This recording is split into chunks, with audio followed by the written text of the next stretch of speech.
नमो अरहंताणं नमो सिद्धाणं नमो आयरीयाणं नमो अचायाणं नमो लोये सव्यसागुणम्।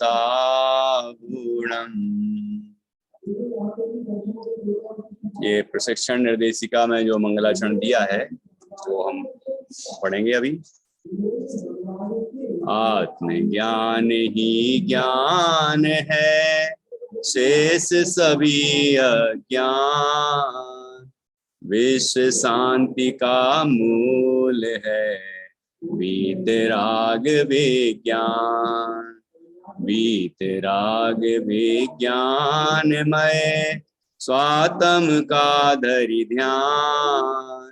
बने बनेंगे बन रहे वीतराग भगवान। वीतराग विज्ञान ही तीन लोक में सार। वीतराग विज्ञान का घर घर होए प्रसार।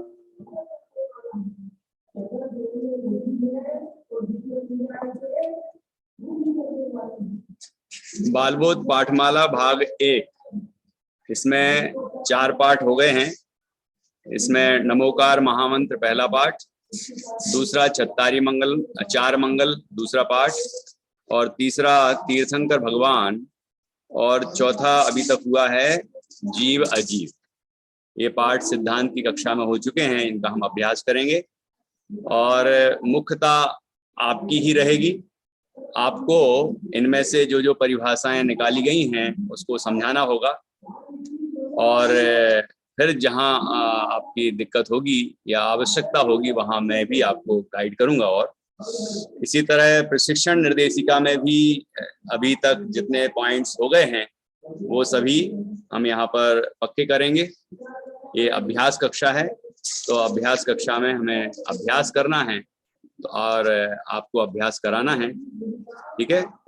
तो सबसे पहले हम ये बालबोध पाठमाला भाग 1, इसके अंदर से जो 4 पाठ हैं वो पक्के कर रहे हैं।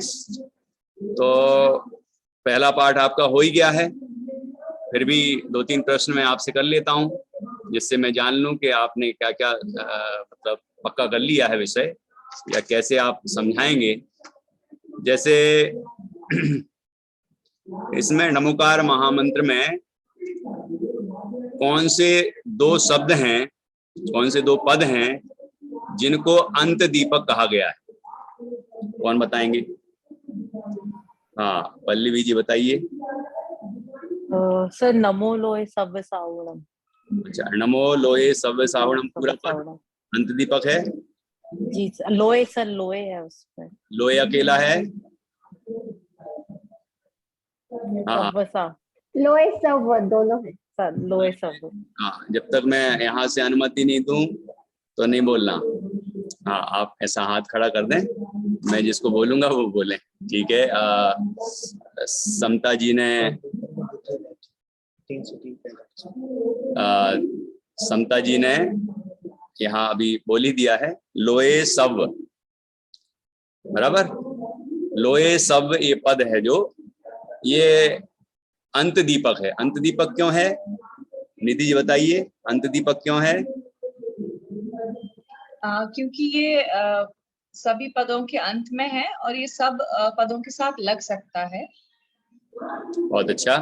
तो जैसे गुरुदेव श्री अपने मंगलाचरण में बोला करते थे, नमो लोए सब अरहंताणम, नमो लोए सब सिद्धाणम, नमो लोए सब आयरियाणम, नमो लोए सब वज्रयाणम, और नमो लोए सब साहुणम, ठीक है ना।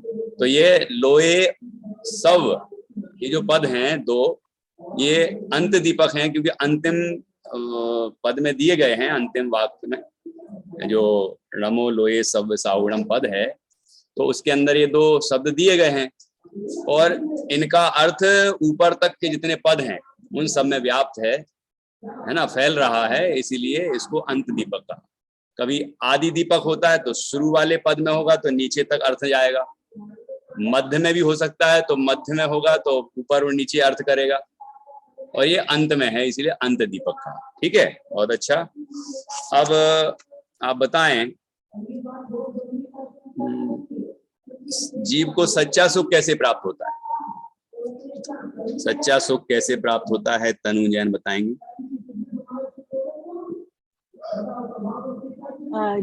जब वो सर पंच परमेष्ठी भगवान द्वारा बताए गए रास्ते पे चलता है उनको समझ के, तो उसको सच्चा सुख प्राप्त होता है। कोई कमी रही क्या? किंजल जी बताइए, कोई कमी है, कुछ सुधार और चाहिए क्या इसमें परिभाषा में? पंच परमेष्ठी द्वारा बताए गए मार्ग पर चलकर हम सच्चा सुख प्राप्त कर सकते हैं। ठीक है, पक्का। अब एक बार आप किताब में से परिभाषा देखिए, समता जी कुछ बताना चाह रही हैं लग रहा। हाँ बताइए बताइए। पंच परमेष्ठी को पहचान कर, जानना भी तो जरूरी है, पहले पहचानना तो पड़ेगा कि ये पंच परमेष्ठी हैं और इनने जो मार्ग बताया है उसको हमें समझना है और उस पर चलना है। हाँ देखो एक एक शब्द का कितना महत्व है, बहुत अच्छा।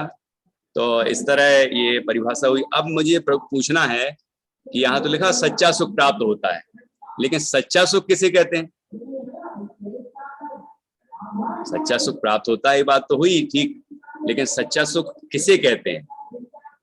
जैसे कोई बच्चे ने आपसे पूछ लिया कि दीदी ये बताओ कि सच्चा सुख क्या होता है, तो फिर क्या बताएंगे आप? क्योंकि आप तो छात्र अध्यापक हैं, मतलब आप मेरे छात्र हैं लेकिन आप अध्यापक बन रहे हैं, इसलिए आपको उस तरह से ही ट्रेंड होना पड़ेगा कि आप कैसे बच्चे को जवाब देंगे।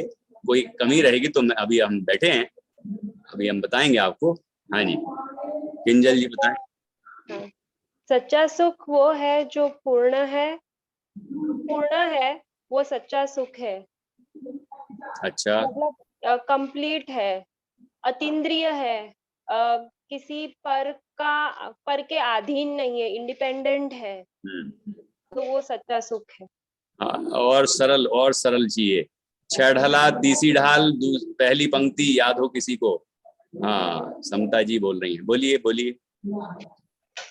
आत्म को है सो सुख आकुलता बिन कहिए, आकुलता शुमाहीनता से सुमग्ना गुते। बस बस बस, अपन को इतना पद देखना है कि जिसमें आकुलता नहीं है वो सच्चा सुख, निराकुल सुख को ही सच्चा सुख कहते हैं। अब आकुलता जैसे अपन कुछ खा रहे हैं पी रहे हैं या कोई भी कुछ भी काम कर रहे हैं तो अंदर में आकुलता व्याकुलता, अंदर में तकलीफ होती रहती है कुछ ना कुछ, है ना, तो वो दुख का लक्षण है। तो आकुलता जिसमें नहीं हो वो निराकुल सुख है, जैसे भगवान को हो रहा है, जैसे हमारे मुनिराज को होता है, जैसे कि सम्यक दृष्टियों को जब आत्मा का अनुभव करते हैं तब होता है, वो निराकुल सुख है। ठीक है, चलिए बहुत अच्छा। अब जैसे आपसे पूछ लिया जाए कि ये मोह राग द्वेष क्या है, तो आप कैसे समझाएंगे? सुलोचना जी कौन है? हाँ जी बोलिए, मोह राग द्वेष को कैसे समझाएंगे? मतलब अभी मोह राग द्वेष ऐसे भी समझा सकते हैं आप कि मोह राग, बहुत अच्छा प्रश्न है आपका। पहले अच्छा तो प्रश्न कहना पड़ेगा, प्रश्न हमेशा अच्छे होते हैं। फिर आप कह सकते हैं कि ये इसका उत्तर बालबोध पाठमाला भाग 2 कसाय वाले पाठ में हम समझेंगे, तो वहां आने वाला है मोह राग द्वेष, ये विषय आएगा। तो आपको तो ध्यान होना चाहिए कहाँ आने वाला है इसकी आगे के स्टैंडर्ड में, आगे की क्लासों में। तो आप ऐसा भी कह सकते हैं, लेकिन फिर भी आपको थोड़ा सा तो समझा देना चाहिए सरल भाषा में। तो आप क्या समझाएंगे? सुलोचना जी बताएंगे मोह राग द्वेष को सरल भाषा में समझा। अभी जैसे किंजल जी ने निराकुल मतलब सच्चा सुख को प्रवचन सार की भाषा में 2-3 शब्द बोल दिए तो बच्चा एकदम अतीन्द्रिय, तो वो सोचेगा ये अतीन्द्रिय क्या होता है ना। तो ऐसा शब्द नहीं बोलना है जिससे कि और बेचारा और कंफ्यूज हो जाए, या है ना। तो अपन को कोशिश करना है कि बिल्कुल सरल, जितना सरल हो सके उसको समझाना। बालबोध 1 का बच्चा है ना। हाँ जी सुलोचना जी आप बताएंगे क्या? मोह राग द्वेष को बताना है। क्या है ये? राग माने कोई चीज अच्छी लगे और उससे हमें राग करना, उसे कहेंगे। और द्वेष माने उससे घृणा करना या गुस्सा करना उसके लिए, तो वो द्वेष कहलाएगा। और मोह तो है ही हम सबको, तो वो समझ ही लें अपन।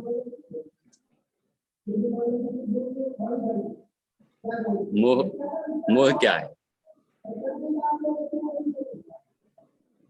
और कोई उदाहरण भी दे सकते हैं सुलोचना जी, उदाहरण भी दे सकते हैं। जैसे आपने राग, माने कोई चीज में अपन ममत्व तो करें, हाँ, अपनापन माने, तो वो मोह कहलाता है। हाँ ठीक है। अब इसी को थोड़ा सा उदाहरण भी दे सकते हैं, जैसे आपने समझाया ना, उसको एक उदाहरण भी दे देंगे तो और सरल हो जाएगा। मतलब आपको ये नहीं समझ, अपन को कितना समझ में आया वो महत्वपूर्ण नहीं है। महत्वपूर्ण ये है कि बच्चे को आपने समझा पाया कि नहीं। हाँ, शरीर को हम माने अपने शरीर को अपन अपना समझते हैं, उससे ममत्व करते हैं, तो वो अपना मोह हो गया। या अपने बेटे को, पुत्र आदि को, उसके प्रति जो अपने को राग है वह मोह में आ जाता है। हाँ। और अगर वो अपना कहना नहीं मानता है बच्चा, तो उससे अपने को द्वेष हो जाता है, तो वो द्वेष हो गया। ठीक है। और राग उसको बोलेंगे कि आपकी बात मान ली उसने, हाँ, तो उससे राग हो जाएगा। हाँ, कितना अच्छा बच्चा है, वाह वाह वाह, बहुत बढ़िया है ना। चलिए निधि जी बताएं थोड़ा और सरल करके।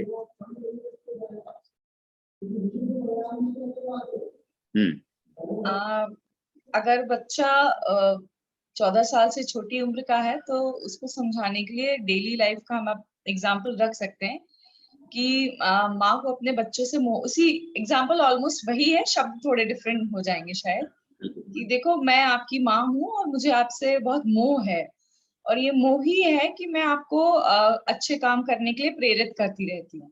अब जब कभी आप मेरी बात सुन लेते हो, जैसे कि मैं आपसे रोज कहती हूँ कि सुबह उठो, जल्दी नहाओ धो और पहले मंदिर हो आओ, फिर उसके बाद आप अपना छुट्टियां चल रही हैं तो खेलो भी, दोस्तों से बात भी करो, दोस्तों से मिलने भी जाओ, तो आपको ये मेरा मोह है कि आप एक अच्छे इंसान बने, एक अच्छे श्रावक बने, एक अच्छे जैन बने, तो ये मेरा मोह है आपके प्रति।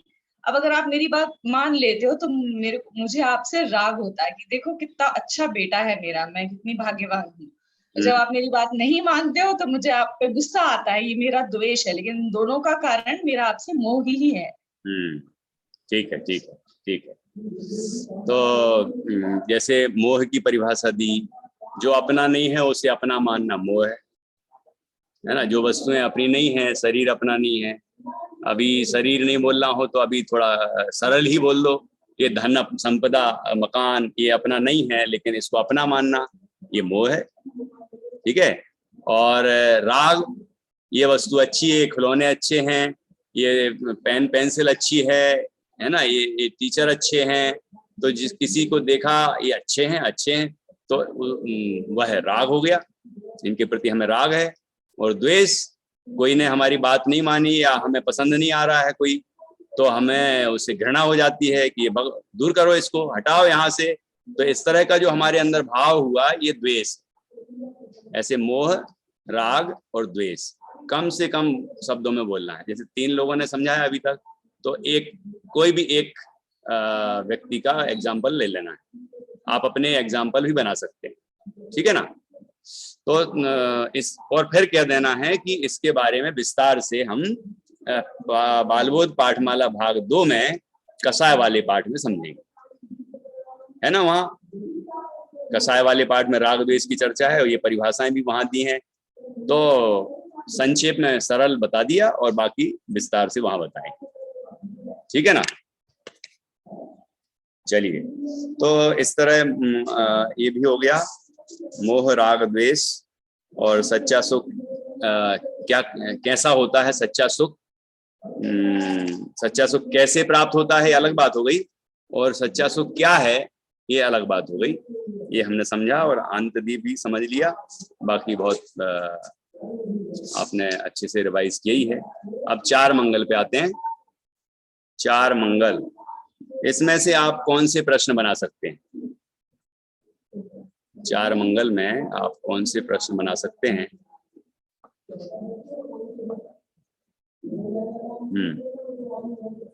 बताएं जरा, आपने कौन से प्रश्न बनाए हैं पहले से, मुझे बताइए।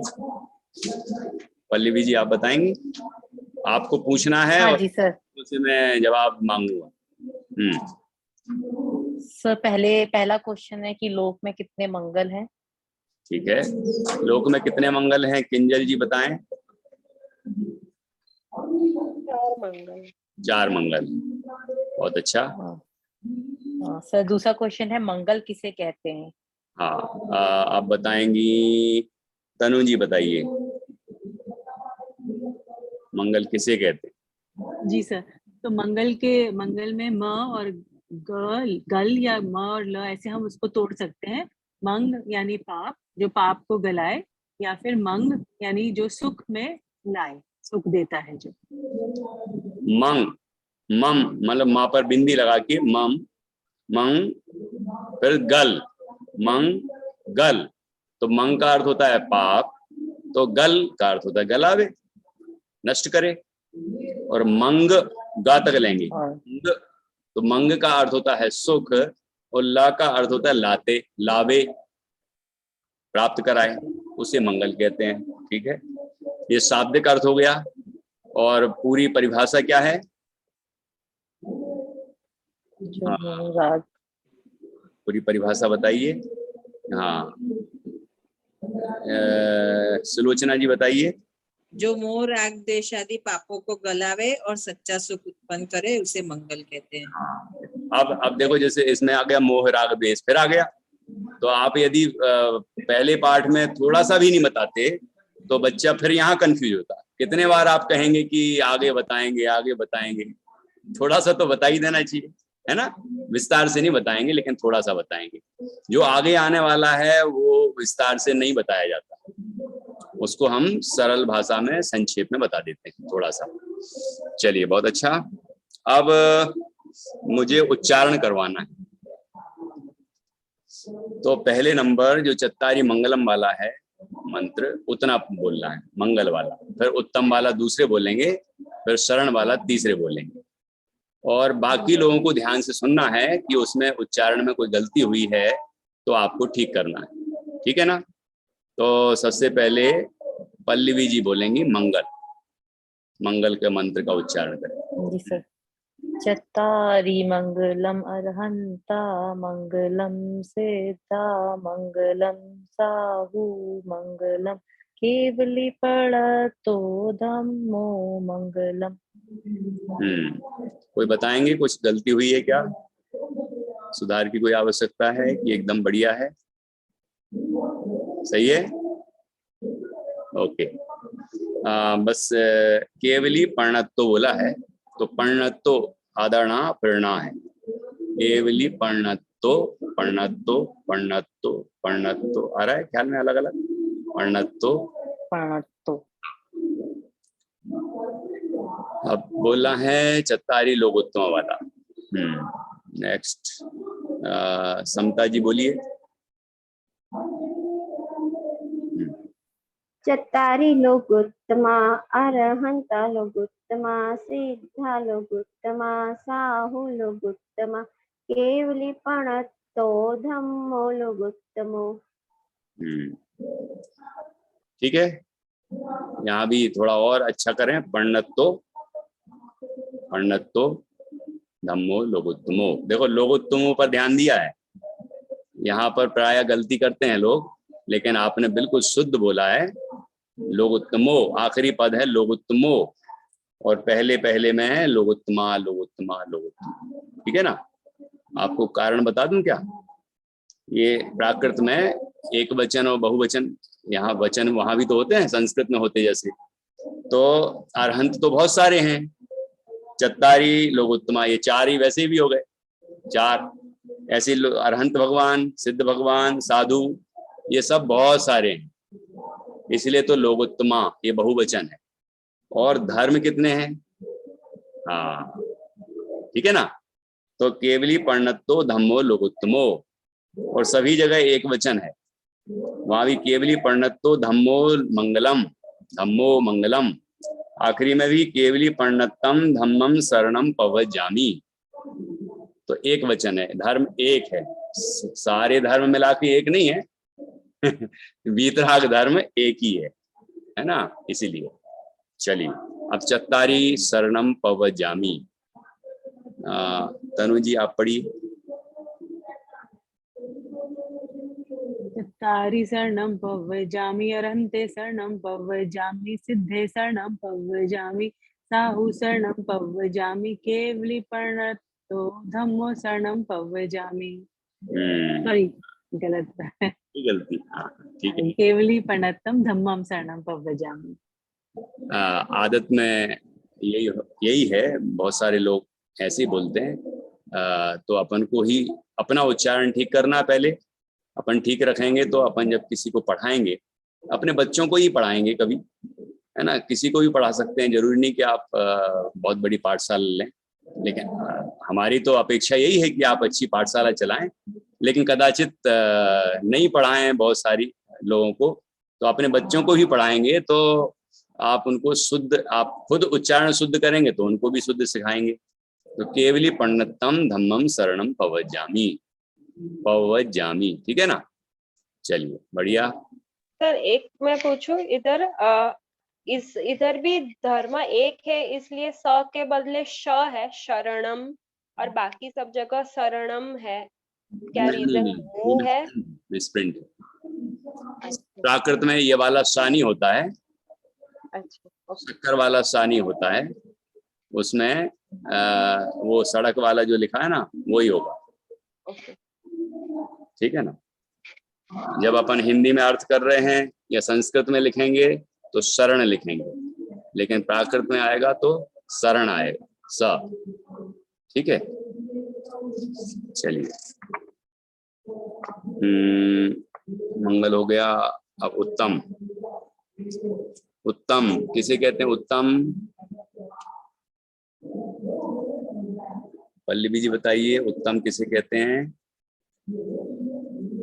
सर लोक में जो सबसे महान है। वैसे आपकी दृष्टि में कौन महान है सबसे ज्यादा? सर अपने पंच परमेष्ठी। नहीं, गुरुदेव श्री ज्यादा महान होंगे ना, सबसे महान। देखो यहाँ पर अपन को पक्का होना पड़ेगा, है ना, एकदम सब समझ गए कि नहीं नहीं मतलब यहाँ पर जो लिखे हैं चार, कौन कौन से चार? अरहंत, सिद्ध और साधु, जिसमें आचार्य उपाध्याय सब आते हैं, और अपना धर्म जो केवली भगवान के द्वारा बताया गया धर्म। हाँ, तो ये जो चार आए यही मंगल हैं, यही उत्तम है, यही शरण है, ठीक है ना।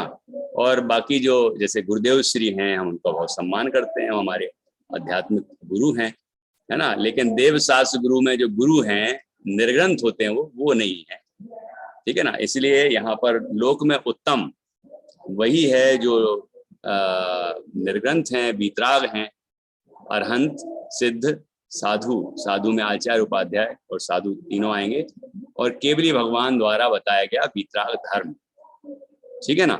बहुत अच्छा। अब यहाँ आखिरी में शरण है, शरण। तो पंच परमेष्ठी की शरण का क्या अर्थ है, इस परिभाषा को समझाना। पहले उत्तर बताइए फिर समझाइए। चलिए समता जी से पूछता हूं मैं तो। अपनी आत्मा की शरण लेना ही पंच परमेष्ठी की शरण लेना। हाँ, आत्मा की शरण कैसे लेंगे आप?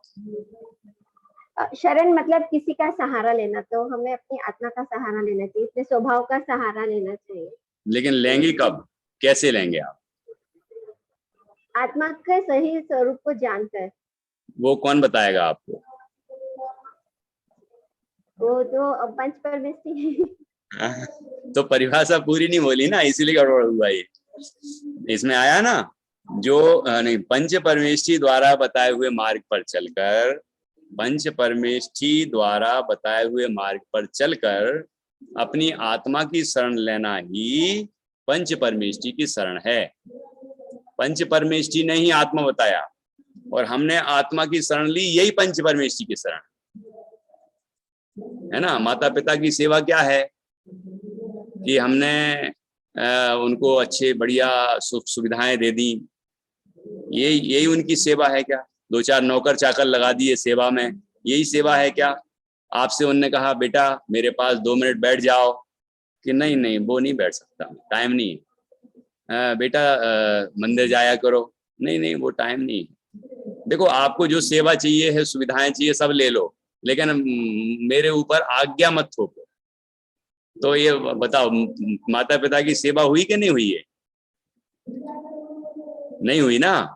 तो पंच परमेष्ठी हमसे कह रहे हैं कि जैसे मैंने अपनी आत्मा की शरण ली, ऐसी तुम भी अपनी आत्मा की शरण लो, तुम भी अपने में लीन हो जाओ, तो तुम सुखी हो जाओगे। हम कह रहे हैं हाँ आपकी जय हो। अर्घम निरुपामति स्वाहा, हम आपको अर्घ चढ़ा देते हैं, है ना। तो ये बताइए क्या पंच परमेष्ठी की आज्ञा मानी हमने? नहीं मानी ना। इसलिए ये सही रूप में हमने पंच परमेष्ठी की शरण ली नहीं है। यदि हम उनकी शरण में वास्तव में गए होते तो वो जो कहते वो सब कुछ हम मानते, और वो तो यही कहते हैं कि तुम मेरी ओर क्या देखते हो, तुम अपनी ओर देखो, अपने आत्मा को जानो, अपने को पहचानो, अपने में लीन हो जाओ, ये कहते हैं। और हमने वही किया, तो ये ही पंच परमेष्ठी की शरण है ना। ये बहुत सुंदर इसमें पॉइंट आया है। ये पंच परमेष्ठी द्वारा बताए हुए मार्ग पर चलकर अपनी आत्मा की शरण लेना ही पंच परमेष्ठी की शरण है। ठीक है। पंच परमेष्ठी की शरण लेने वाले का क्या होता है, जो अब ऊपर बता दिया पंच परमेष्ठी की शरण क्या है वास्तव में। अब पंच परमेष्ठी की शरण हमने ली, ऐसे पंच परमेष्ठी की शरण ली, पंच परमेष्ठी का समागम किया, उनका आश्रय लिया, और उनने जब आत्मा बताया तो हमने आत्मा का आश्रय लिया, आत्मा में लीन हो गए, है ना। इस तरह हमने पंच परमेष्ठी की शरण ली, निश्चय से, व्यवहार से, दोनों तरह से। तो उसका फल क्या मिलेगा, फायदा क्या होगा उससे? हाँ पल्लवी जी बताइए। सर उससे हमारा कल्याण होगा और हमारे दुख मिट जाएंगे, जो जन्म मरण के दुख है। बिल्कुल ठीक, बहुत अच्छा। आखिरी में लिखा है जो व्यक्ति पंच परमेष्ठी की शरण लेता है उसका कल्याण होता है, अर्थात दुख मिट जाता है या भाव भ्रमण मिट जाता है। ठीक है, चलिए बहुत बढ़िया। अब देखो इसमें खास बात हुई कि हमें उच्चारण बिल्कुल ठीक रखना है, उसका अभ्यास करना है। और दूसरा इसकी बाकी तो आपने 4 मंगल कौन से हैं, उत्तम शरण कौन से हैं, और मंगल उत्तम शरण की क्या परिभाषा है, और आखिरी में पंच परमेष्ठी के शरण का क्या अर्थ है, और पंच परमेष्ठी के शरण लेने से क्या लाभ होता है, ये सब चीजें जो आपने बताई हैं अभी, इनको अच्छे से तैयार करना है, यही महत्वपूर्ण बिंदु हैं। अब हम आते हैं तीर्थंकर भगवान। तो बताइए तीर्थंकर और भगवान। भैया जी हाँ बताएं। हाँ एक प्रश्न था, बोलिए। उत्तम कहा है कि जो लोक में सबसे महान है वो उत्तम है, तो फिर 4 महान कैसे हो सकते हैं? महान तो कोई एक ही होगा।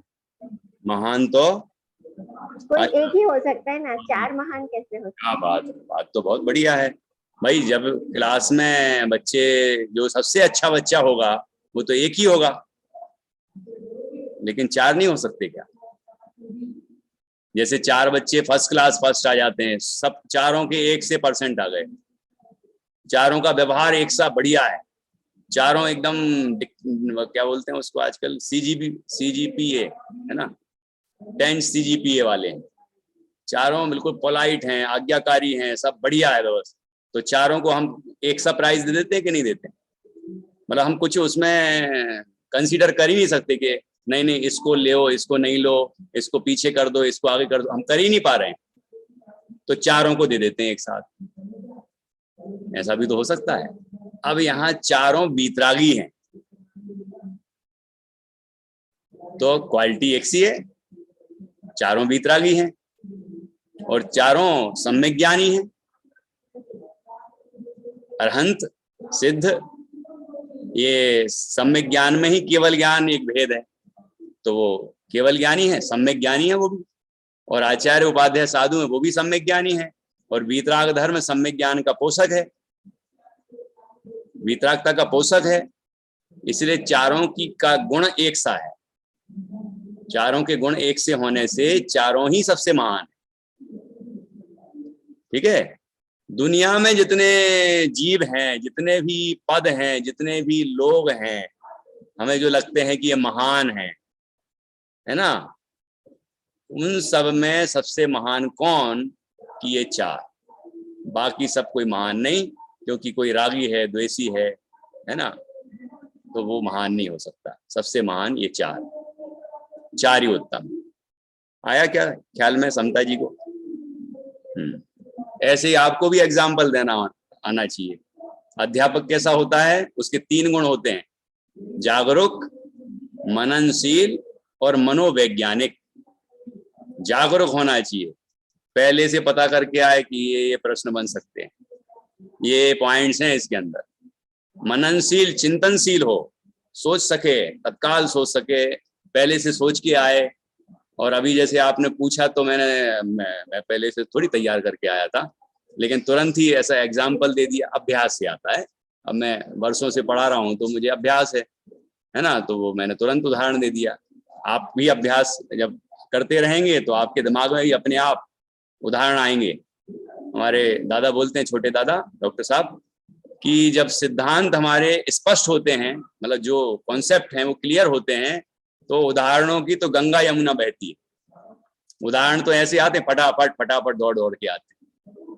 तो आप अपने सिद्धांतों को बढ़िया पक्का करिए, अच्छे से समझें, फिर देखना आपको उदाहरण अपने आप मिलने लग जाएंगे कि इसको कैसे समझाना है।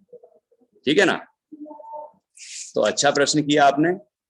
अब इसके आगे बढ़ते हैं। तीर्थंकर भगवान, इसका आंसर ऐसे भी दे सकते हैं ना हाँ, सर बताएं। कि उत्तम है, समझो कोई स्पोर्ट्समैन है जो सबसे बेस्ट है, उत्तम है, महान है सबसे, पर फिर भी वो अपने आप को इम्प्रूव करने के लिए और ट्राई करता ही रहता है, उसको कोशिश चालू ही रहती है। तो जो सबसे बेस्ट है वो तो आगे कोशिश नहीं करेगा ना, सबसे बेस्ट है तो सबसे बेस्ट लेवल पे पहुंच गया, तो इसलिए वो उत्तम नहीं है। एग्जाम्पल लेने के लिए ऐसे बता सकते हैं। लेकिन सुलोचना जी का प्रश्न ये था, नहीं समता जी का, बेस्ट एक ही होता है। हाँ, उनका ये कहना था कि 4 को क्यों महान कहा, सबसे महान 1 को कहना था। वो ये नहीं कह रही हैं कि दुनिया में और लोग भी तो बहुत महान है ना। यदि वो ये कहती तो आपका उदाहरण फिट बैठता वहां। वो ये कह रही हैं कि 4 को उत्तम क्यों कहा, सबसे महान क्यों कहा, क्योंकि सब सुपरलेटिव डिग्री होती है ना। कंपेरेटिव डिग्री में तो 2 लोगों पर कंपेयर किया जाता है, लेकिन सुपरलेटिव में तो एक ही होता है ना, बेस्ट। तो वो उनका ये प्रश्न था कि 4 कैसे हो सकते हैं, 1 होना चाहिए ऐसा। चलिए, तो अब तीर्थंकर भगवान पाठ पर आते हैं। इस पाठ में कौन कौन सी परिभाषा निकलेंगी आप बताइए। सबसे पहले जो बताना चाहें हाथ खड़ा करें। हाँ, किंजल जी बताइए। भगवान किसे कहते हैं? फिर से भगवान किसे कहते हैं? भगवान किसे कहते हैं? उत्तर आप लोग बोलिए। पल्लवी जी बोलिए। सर, जो वीतरागी और सर्वज्ञ होते हैं वे भगवान होते हैं। बहुत अच्छा। दूसरा प्रश्न बोलिए किंजल जी। पर तो तीर्थंकर किसे कहते हैं? तीर्थंकर किसे कहते हैं? हाँ, समता जी आप बोलिए प्रश्न का उत्तर। तीर्थंकर किसे जो कहते धर्म तीर्थ है यानी मुक्ति का मार्ग के उपदेश देते हैं, समोषण आदि विभूतियों से युक्त होते हैं, और जिनको तीर्थंकर नाम कर्म नाम का महापुण्य का उदय होता है, उन्हें तीर्थंकर। ठीक है, बहुत अच्छा। अब याद भी होना चाहिए, आपने अभी देख के बोला है तो अच्छे से याद कर लें। ठीक है, चलिए, तभी आपकी दृष्टि सभी छात्रों पर होगी। छात्रों पर दृष्टि कब रख पाएंगे? जब आपको याद होगा और आपको कॉन्सेप्ट पूरे, मतलब उसका जो भाव है वो स्पष्ट होगा। आपको किताब एकदम सहायक सामग्री है ये, तो सहायता देगी। कभी हिंट्स लेना हो बीच बीच में तो उसके लिए है ये। पूरा ही देख देख के पढ़ना पड़े या बोलना पड़े तो बच्चे कहेंगे हमसे तो याद करवा रहे हैं और खुद को तो याद नहीं है, ऐसा कहेंगे। तो आप कोशिश करिए, हो जाएगा याद। ठीक है, चलिए 2 प्रश्न निकल गए, अब तीसरा प्रश्न बताइए। प्रागी मतलब क्या? हाँ, वीतरागी किसे कहते हैं? ठीक है, कौन बताएंगे? निधि जी बताइए। वीतरागी जिनके मोह राग द्वेष का नाश हो गया है वे वीतरागी कहलाते हैं। ठीक है। सर्वज्ञ किसे कहते हैं? सर्वज्ञ किसे कहते हैं? तनु जी बताइए। जो तीन लोक का और 3 काल के सभी वस्तुओं को एक साथ एक समय में जानते हैं, उन्हें सर्वज्ञ कहते हैं। ठीक ठीक, बहुत अच्छा। अब और कौन सा प्रश्न निकल रहा है? भगवान कितने होते हैं? भगवान कितने होते हैं? ये तो सुलोचना जी बता पाएंगे, और कोई नहीं बता सकता। भगवान अनंत होते हैं। हाँ ठीक है, बहुत अच्छा। अब अगला पूछिए। क्या सभी तीर्थंकर भगवान होते हैं? सुलोचना जी आप ही बताइए। सभी तीर्थंकर भगवान होते हैं। सभी तीर्थंकर भगवान होते हैं, पर सभी भगवान तीर्थंकर नहीं होते हैं। ठीक, बहुत अच्छा। और प्रश्न निकालिए। भगवान और तीर्थंकर में क्या अंतर होता है? अच्छा, समता जी ने पूछा भगवान और तीर्थंकर में क्या अंतर है। ठीक है, चलिए ये भी प्रश्न का उत्तर ले लेते हैं, कौन बताएंगे? अब जो अंतर छूट जाए, कोई एक व्यक्ति बोलेगा, तो जो रह जाए वो आपको दूसरे को बोलना है, बचे हुए। चलिए शुरू करते हैं अपन, कहाँ से? तनु जैन जी से शुरू करते हैं। हाँ जी।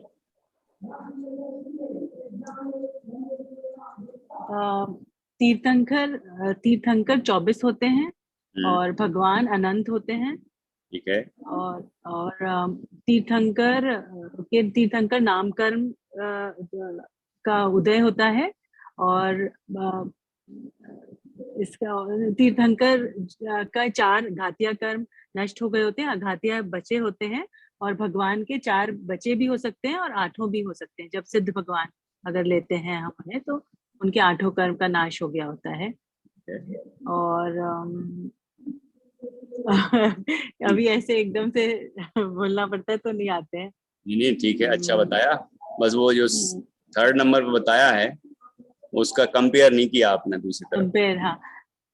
उनके तो सब अभाव हो गया होता है कर्मों का, तो इसलिए तीर्थंकर नाम कर्म तो उनका अभाव हो गया होता है।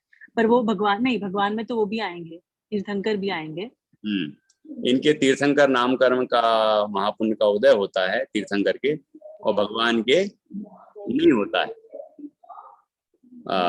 अब हाँ, आप तीर्थंकर भी उसमें ले रहे हैं, इसलिए तीर्थंकर होंगे भगवान, जो उनके होगा। बाकी सामान्य अरहंत के नहीं होगा, और सिद्धों के तो होगा ही नहीं। लेकिन अपन सामान्य रूप से इतना ही बोल सकते हैं कि तीर्थंकर के तीर्थंकर नाम कर्म का उदय होता है, भगवान के नहीं होता है। वो बाकी सब अंडरस्टूड है ना। ये इसमें गर्भित है, जब कोई स्पष्ट पूछेगा तो अपन स्पष्ट कर देंगे। हाँ जी, और कौन से पॉइंट्स रह गए हैं, अंतर रह गए हैं? निधि जी बताइए। आप बाकी लोग आप नोट कर लें, जिसको भी जो पॉइंट नया मिला हो, नई बात समझ में आई हो, इतनी देर हो गई, जैसे नमोकार महामंत्र हो गया, 4 मंगल हो गए, कोई पॉइंट, कोई प्रश्न, कोई उत्तर आपको कुछ विशेष लगा हो, तो आप उसको हिंट्स नोट कर सकते हैं। जैसे सच्चा सुख कैसा हो, किसे कहते हैं, ये बात आई थी, या और भी कुछ लगा हो आपको, तो वो आप नोट कर सकते हैं। चलिए निधि जी बताइए। तीर्थंकरों के चिन्ह होते हैं जिनके द्वारा हम उन्हें पहचानते हैं। भगवान की ऐसी कोई व्यवस्था नहीं होती है। और तीर्थंकरों के समवशरण आदि विभूति होती है। भगवानों के अगर वो केवली हैं या अरहंत पद में विराजमान है, तो गंधकुटी उनकी हो सकती है, लेकिन समवशरण नहीं होती है, नहीं होता है।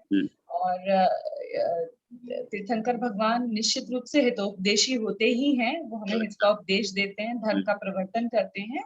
इनफैक्ट भगवान महावीर के हम अभी अनुयायी हैं, तो ये जितना भी हमें ज्ञान है वो उनकी ही वाणी से पता चला है। उनके समवशरण में जो भी उनकी वाणी खिली और यहाँ अगर हम भगवान में लें तो भगवान में हमेशा अरिहंत परमेष्ठी और सिद्ध परमेष्ठी दोनों ही गर्भित है। तो कुछ अरिहंत परमेष्ठियों की वाणी भी होती है, उपदेश भी होता है, लेकिन सिद्ध भगवानों के नहीं होता है। और तीर्थंकर 24 ही होते हैं जैसा पहले बताया ही है, और भगवान अनंत हो सकते हैं। और बिल्कुल, बहुत अच्छा। और कोई नया पॉइंट ये 2 लोगों ने बताया उसमें से भी? तीर्थंकर क्रम से होते हैं, तीर्थंकर क्रम से होते हैं, और भगवान ऐसा कुछ नहीं है, मतलब एक साथ हो सकते हैं। हाँ, ये एक ही जगह एक ही टाइम में बहुत सारे हो सकते हैं, हो सकते इसमें 608 जीव हो सकते हैं। हाँ जी। और तीर्थंकर के चिन्ह होते हैं, भगवान के चिन्ह नहीं होते। ठीक है, हो गया। तो तीर्थंकर के 5 कल्याणक होते हैं, पर भगवान के सारे कल्याणक नहीं होते। भगवान के कल्याणक नहीं होते, ठीक है सर। क्या तो सारे कल्याणक नहीं होते। अच्छा, निधि जी क्या कह रही हैं, बोलिए जरा। ये कह रही हो भी सकते हैं, लेकिन 2 कल्याणक 3 कल्याणक भी हो सकते हैं भगवान के, लेकिन तीर्थंकर के तो 5 ही कल्याणक होते हैं। तो भगवान के 2-3 कल्याणक हो सकते कैसे? देखिए, ये कोई जीव जैसे विदेश क्षेत्र में है और या कर्म भूमि में भी है, तो हो सकता है वो मुनि बनने के बाद उनको केवल ज्ञान हो। केवल ज्ञान तो हो गई, तभी तो अरहंत बने। हाँ, तो केवल ज्ञान जब उनको होगा तो वो कल्याणक हो सकता है उनके। नहीं, केवल ज्ञान होना अलग बात है और कल्याणक होना अलग बात है। हाँ, ये भाई मुझे याद था, मगर इस मोमेंट में भूल गई। मैंने बड़े उत्साह से शुरू किया था, मगर अब मैं भूल गई। सर भगवान के जन्म कल्याणक हो सकता है। एक मिनट और 2 कल्याणक 3 कल्याणक वाले तीर्थंकर ही होते हैं। एक मिनट, तो वो विदेह क्षेत्र में जो बोला है वे भी तो तीर्थंकर ही होते हैं। विदेह क्षेत्र के तीर्थंकरों में किसी के 5, किसी के 2 और 3 कल्याणक भी हो सकते हैं, है ना। लेकिन भरत क्षेत्र और ऐरावत क्षेत्र के जो तीर्थंकर हैं उनके 5 ही होते हैं, पूरे 5 होते हैं। और जो भगवान हैं, अपन पहले ही से मान के चल रहे हैं कि भगवान है, मतलब तीर्थंकर के अलावा जो भगवान है अरहंत और सिद्ध, उनके कल्याणक नहीं होते। कल्याणक तो एक महापुण्य के उदय से होता है। केवल ज्ञान तो हो जाता है उनको, लेकिन उसका कल्याण उत्सव मनाना वो तो पुण्य के उदय से होगा ना। और जो जैसा केवल ज्ञान कल्याणक तीर्थंकरों का मनाया जाता है, ऐसा सामान्य केवलियों का तो नहीं मनाया जाता। थोड़े बहुत देव आ जाते हैं और उनका उत्सव मनाते हैं, मनुष्य मनाते हैं। वो मनाना तो अच्छी बात है, हो सकता है, लेकिन कल्याणक अलग चीज है, ठीक है ना। तो वो तीर्थंकर प्रकृति वाले को ही होगा, इसलिए हम यहाँ कहेंगे इसके लिए ज्यादा उदाहरण देते ना भगवान के। हाँ, क्या उदाहरण देते दादा? वो कि मैंने किसी ने न्याय तीर्थ किया तो उनको हाथी पे बिठा के और उनका जुलूस निकाला, और बोले मैंने न्याय तीर्थ किया तो कुछ भी नहीं, पर डिग्री दोनों की सेम थी। ऐसे ही भगवान और तीर्थंकर केवल ज्ञान को ही प्राप्त हुए, पर तीर्थंकर का ये फर्क है कि उनको इतना मान मिला यूं, महापुण्य का उदय उनका। हाँ, ठीक है, बढ़िया, बहुत अच्छा। तो इस तरह ये हो गया तीर्थंकर और भगवान में अंतर। अब कुछ रह गया कि इस पाठ के अंदर से जो आपको और प्रश्न पूछना चाहिए या उसको समझाना चाहिए, कोई तथ्य निकल रहा? और सर कौन से तीर्थंकर हैं जिनके 1 से ज्यादा नाम है? हाँ, ऐसा भी 24 तीर्थंकरों में इस तरह की प्रश्न भी पूछे जा सकते हैं कि 1 से अधिक नाम वाले तीर्थंकरों के नाम बताइए, तो बता दीजिए। किंजल जी आप बताइए।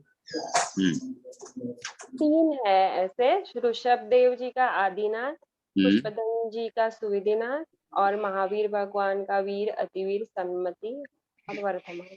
बहुत अच्छा। 1 से अधिक नाम वाले तीर्थंकर हो गए, इसको आप नोट कर लें, है ना, कि इस टाइप से। नेमिनाथ जी का भी बोल सकते हैं, अरिष्ट नेमि आता है उनका भी नाम। हाँ, लेकिन वो ऐसा ज्यादा अपने तो नेमिनाथ ही बोलते हैं। ये अरिष्ट नेमि जो अन्नमति हैं उनके यहाँ अरिष्ट नेमि पद मिलता है, इसलिए हम बताते हैं कि अरिष्ट नेमि भी नाम है। वैसे नेमिनाथ के दूसरे भाई का नाम था अरिष्ट नेमि, लेकिन यहाँ वो अरिष्टनेमी नाम से ही जानते हैं, तो ठीक है, नेमिनाथ को ही अरिष्टनेमी बोलते हैं। तो हम लेकिन नहीं बोलते ना, हम लोग तो नेमिनाथ ही बोलते हैं, इसलिए दूसरा नाम नहीं कहेंगे। इन तीन के जरूर हम लोग दूसरे दूसरे नाम बोलते हैं, इसलिए इनके ही प्रसिद्ध हैं। ये यहाँ पर भी आपकी पाठमाला में भी यही लिखे हैं, ये तीन ही लिखे हैं, तो बस अपन को उतना ही याद रखना है। हाँ जी, और कुछ? सर इसमें ऐसे 3 तीर्थंकर के नाम है जो जनरली लोग गलत प्रोनाउंसिएशन उसका करते हैं, जैसे एक अपने हैं पद्मप्रभ, एक है चंद्रप्रभ, और एक है अरनाथ। अरहनाथ बोलते हैं, कोई अरिनाथ बोलते हैं, तो वो अरनाथ। ठीक है, बहुत बढ़िया। और दो और होते हैं, बासु पूज्य को बांस पूज बोल देते हैं कुछ लोग, बांस पूज, और कुंथनाथ को कुंथनाथ, वो छोटा ऊ की मात्रा नहीं बोलते आखिरी भाई, कुंथनाथ बोल देते हैं। ऐसे 5 नाम हैं जिनके उच्चारण प्राय लोग गलत कर देते हैं, तो अपन को नहीं करना है। अच्छा, और कुछ? हाँ सुलोचना बोलिए। इनको जानने से क्या लाभ है? तीर्थंकर और भगवान को जानने से सबसे महत्वपूर्ण प्रश्न छूट गया। हाँ, सुलोचना जी ने पूछा है, तो आप लोगों को दूसरों को जवाब देना पड़ेगा। हाँ जी, कौन बताएंगे? तनु जी बताएंगी।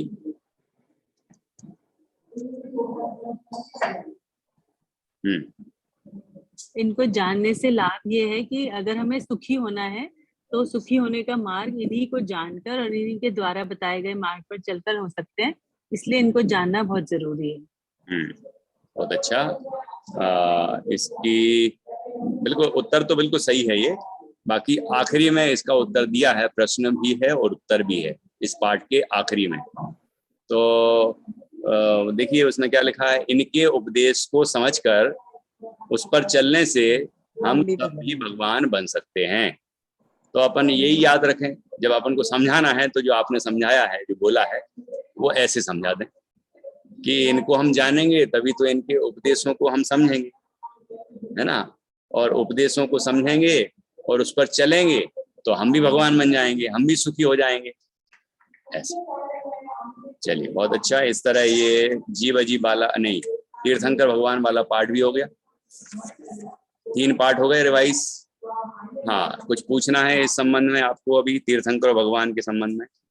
सर एक चीज और पूछनी थी कि जैसे बच्चे जरूर ये पूछेंगे कि हम कैसे मान लें कि सर्वज्ञ होना पॉसिबल है, या वीतरागी होना पॉसिबल है। हाँ, ये देखो कितना अच्छा प्रश्न पूछा है कि कोई बच्चे पूछ सकते हैं कि हम कैसे माने कि कोई वीतरागी हो भी सकता है। हमने तो नहीं देखा कोई ऐसा व्यक्ति। हाँ, मूर्तियां देखी हैं, प्रतिमाएं देखी हैं, हम दर्शन भी करते हैं, पूजन भी करते हैं, लेकिन कोई व्यक्ति तो ऐसा नहीं देखा गया कि जो वीतरागी हो, जो सर्वज्ञ हो। तो ऐसा कैसे हो सकता है कोई वीतरागी हो जाए, कोई सर्वज्ञ हो जाए? तो इसको आप कैसे तर्क से समझाएंगे? ये आपको समझाया था कक्षा में। अच्छा प्रश्न किया आपने। हाँ जी, बोलिए, कौन बताएंगे? निधि जी बताएंगी। सर मेरा विचार नहीं है, आज सुबह सुना था उससे प्रेरित है, शब्द मेरे रहेंगे। बोलिए। कि जैसे सर्वज्ञता की बात अगर हम लें तो ये ज्ञान से संबंधित है, जिसको सब कुछ पता है वो सर्वज्ञ है। तो ज्ञान में हम देखते हैं कि एक छोटे बच्चे को बहुत थोड़ा ज्ञान है, और थोड़ा और बड़ा हो जाता है उसको और ज्ञान हो जाता है। और जैसे आप हैं, पढ़ा रहे हैं, तो आपको और ज्यादा ज्ञान है, हम सीख रहे हैं, और जब हम सीख जाएंगे तो हमारा ज्ञान और बढ़ जाएगा। तो जब ज्ञान कम और ज्यादा हो सकता है तो ज्ञान पूरा भी हो सकता है। बहुत अच्छा। सर्वज्ञता को हम इस तरह सिद्ध कर सकते हैं। और वीतरागता का भी ऐसे ही है कि जैसे छोटे बच्चे से कहेंगे कि बेटा आप चॉकलेट खाते हो, तो वो कहेंगे हाँ खाते हैं। तो मैं अपना एग्जांपल दे सकती हूँ, भी मैं नहीं खाती हूँ चॉकलेट, राइट। तो मुझे राग नहीं है चॉकलेट से। और उसको हम ऐसे समझा सकते हैं कि जो जैसे हम मुनियों को देखते हैं या उनका जीवन परिचय जब हम पढ़ते हैं तो हम देखते हैं कि वो तो उनको तो अपने शरीर से भी राग नहीं है, मतलब उनके पास तो एक वस्त्र का धागा भी नहीं है। तो कोई है जो चीजों को बिल्कुल जिनके लिए वो निर्मोही हो गए हैं। तो जब मोह कम और ज्यादा हो सकता है तो ऐसा भी हो सकता है कि किसी को बिल्कुल भी ना हो। सर्वज्ञता से ही मैंने कनेक्ट करने की कोशिश की है। अब तो ऐसा भी हो सकता है जिसके पूरी तरह से वीतराग मतलब राग द्वेष खत्म हो गया हो, तो वो ऐसे कोई जीव हो सकते हैं जो वीतरागी भी हैं। बराबर। अपन एक ही व्यक्ति में भी घटित कर सकते हैं। जैसे हम लोग हैं, कभी राग ज्यादा होता है किसी चीज से, कभी कम होता है, कभी कोई चीज तो गुस्सा आ जाता है, कभी हम शांत रह जाते हैं। तो जब क्रोध ज्यादा और कम हो सकता है, कसाएं मंद और तीव्र हो सकती हैं, तो उनका अभाव भी हो सकता है। राग द्वेष, है ना, ये सब विकार कम और ज्यादा होते हैं तो इनका अभाव भी हो सकता है। आपने बिल्कुल सही ध्यान दिया, और बस एक ही में घटाएं तो और अच्छा रहेगा। और सर्वज्ञता का तो आपने बहुत अच्छा बोली है कि हमारा ज्ञान कभी अभी कम है, फिर थोड़ा और सीख जाते हैं और अनुभव होता है जीवन का तो बढ़ जाता है। कभी हमारा ज्ञान बहुत है लेकिन कभी कभी हमें कोई चीज याद ही नहीं आ रही है, तो हीन हो गया उस समय ज्ञान कमजोर हो जाता है। तो जो चीज कम ज्यादा हो सकती है वो उसका नहीं, वो तो कम ज्यादा वाला तो उसमें ही लगेगा, ये गड़बड़ हो गया, है ना। जो अभाव करना है उसके लिए लगेगा ये सर्वज्ञता में नहीं लगेगा ना। उदाहरण दिया वो ज्यादा ठीक बैठ रहा है कि हमारा ज्ञान बढ़ता जा रहा है, बढ़ता जा रहा है, बढ़ता जा रहा है, बढ़ता जा रहा है, तो एक दिन ऐसा हो सकता है कि पूरा हो जाए प्रकट। ऐसा ही घटित करना चाहिए, मतलब दोनों को अलग अलग तरीके से एग्जाम्पल देना चाहिए। तो राग आदि में तो ये ठीक बैठेगा कि कम ज्यादा हो रहा है तो अभाव भी हो सकता है। ज्ञान वाले में बढ़ रहा है, बढ़ रहा है, बढ़ रहा है, बढ़ता जा रहा है, तो एक समय ऐसा आ सकता है कि पूरा प्रकट हो जाए। और जो वीतरागी होता है वही सर्वज्ञ हो सकता है।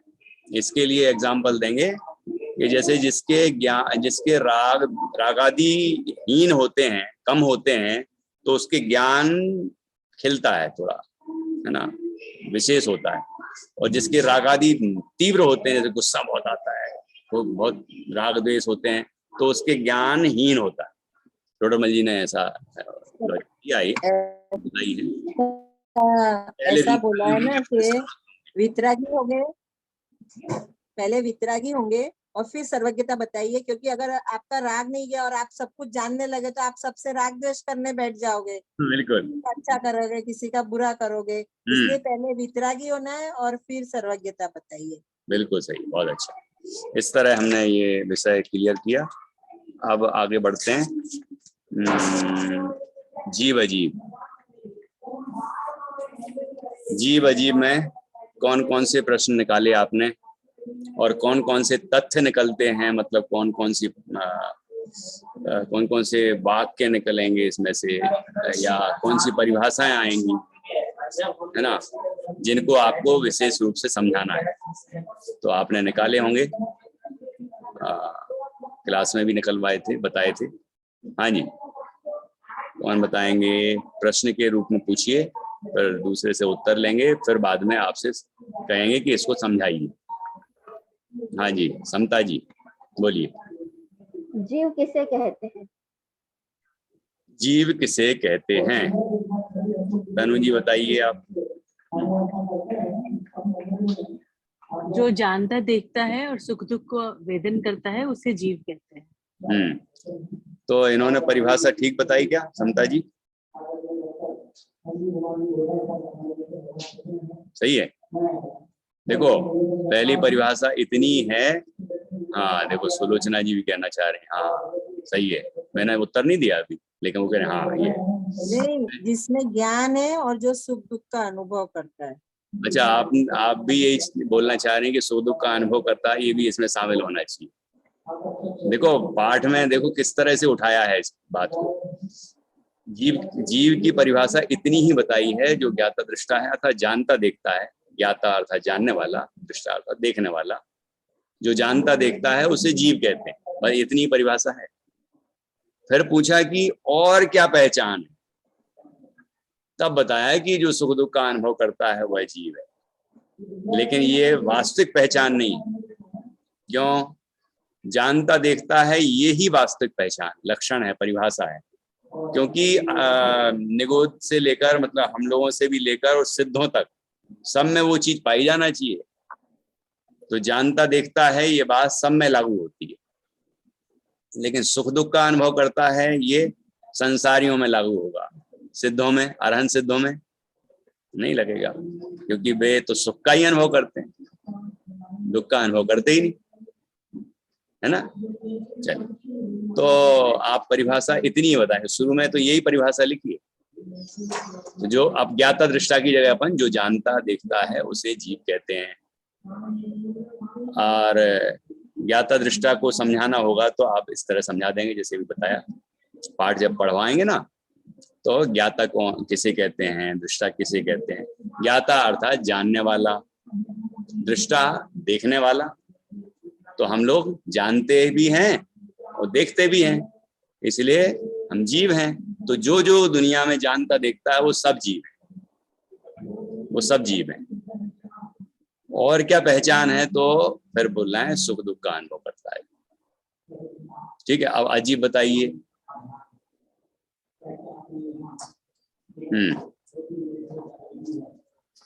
किंजल जी आप बताइए, अजीब किसे कहते हैं? जो जान नहीं सकता वो अजीब है। जो जान नहीं सकता वो अजीब है। ठीक है, ज्ञान नहीं है वो अजीब है। ठीक है, जैसे जैसे जैसे कुर्सी, टेबल, चौक, पेन। ठीक है, ये जानते देखते नहीं है इसलिए अजीब है। अब और क्या पहचान है पल्लवी जी, और क्या पहचान है जीव अजीब की? सर जो सुख दुख का अनुभव करते हैं वो जीव है, और जो सुख दुख का अनुभव नहीं करते हैं वो अजीब है। जैसे उदाहरण देके समझाइए। सर जैसे हम लोगों को कुछ चीज अच्छी लगती है तो हम उसमें सुख का मतलब हमें हमारे अनुसार काम होता है तो हम उसमें सुख ही हम महसूस करते हैं, और जो हमें अनुसार काम नहीं होता उसमें हम दुख महसूस करते हैं। पर जो अजीब होते हैं उनको तो हम अगर कुर्सी हम उसे तोड़ भी दें, कुछ भी कर दे, तो उनमें सुख दुख का अनुभव नहीं करते हैं। बराबर, बहुत अच्छा।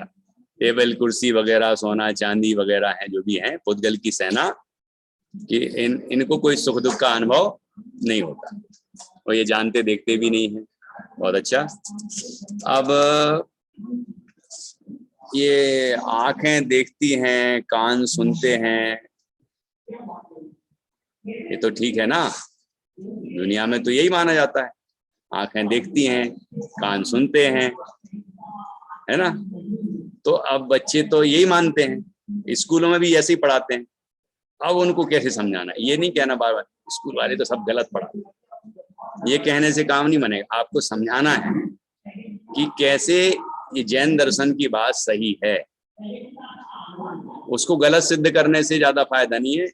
क्या सही है उस पर वजन देंगे तो बच्चों को ये बात समझ में आएगी, हाँ यार मैं जीव हूँ, शरीर अजीब है, ये बात समझ में आ जाएगी। तो इस बात को आप कैसे समझाएंगे? हाँ निधि जी समझाएंगे, बोलिए। तो बच्चों के लेवल पे अगर हम बात करेंगे तो बहुत सरल भाषा में ऐसे स्टार्ट करेंगे कि जो हमारा सबसे पहले जो हम अपने आप को देखते हैं, ये शरीर हमारा नहीं है, हम आत्म तत्व हैं, और आत्मा ही जानती देखती है, शरीर जानता देखता नहीं है। और ये जो आंखें, नाक, कान या हमारा स्वाद या स्पर्श है, ये जो पांचों इंद्रियां हैं, हमें लगता है कि हम छू के जानते हैं, आंख से देख के जानते हैं, तो ये सिर्फ एक मीडियम है, ये सिर्फ एक विंडो है जिसके थ्रू हमारी आत्मा जानती देखती है। क्योंकि अगर आंखें देख पा रही होती तो फिर डेड बॉडीज जो होती हैं वो भी देख पाती, क्योंकि आंखें तो उनकी भी अभी भी दिख रही हैं एकदम, जैसे हम फोटोज में देखते हैं तो उनकी दिखती हैं, आंखें भी हैं, नाक भी है, लेकिन क्या वो सूंघ सकते हैं या देख सकते हैं? की आंखें तो ऐसी खुली रह जाती। हाँ, तो लेकिन वो देखते नहीं हैं। हाँ, तो वो देख नहीं सकते। एक एग्जाम्पल दे सकते हैं। और एक मैंने कहीं सुना था कि एक हमारा शरीर कैसा है, हमारा शरीर एक कमरे की तरह है जिसमें 5 खिड़कियां हैं। तो इन खिड़कियों के थ्रू देख रहे हैं, लेकिन देखने वाला जो है वो मैं हूँ।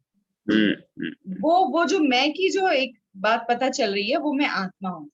और एक और एग्जाम्पल दे सकते हैं कि जब हम सोते हैं तो सपने देखते हैं, आंखें तो हमारी उस वक्त बंद होती हैं, है ना, तो उस वक्त भी हमें चीजें बहुत क्लियर और विविड दिखाई देती हैं। तो वो कैसे दिखाई देती हैं?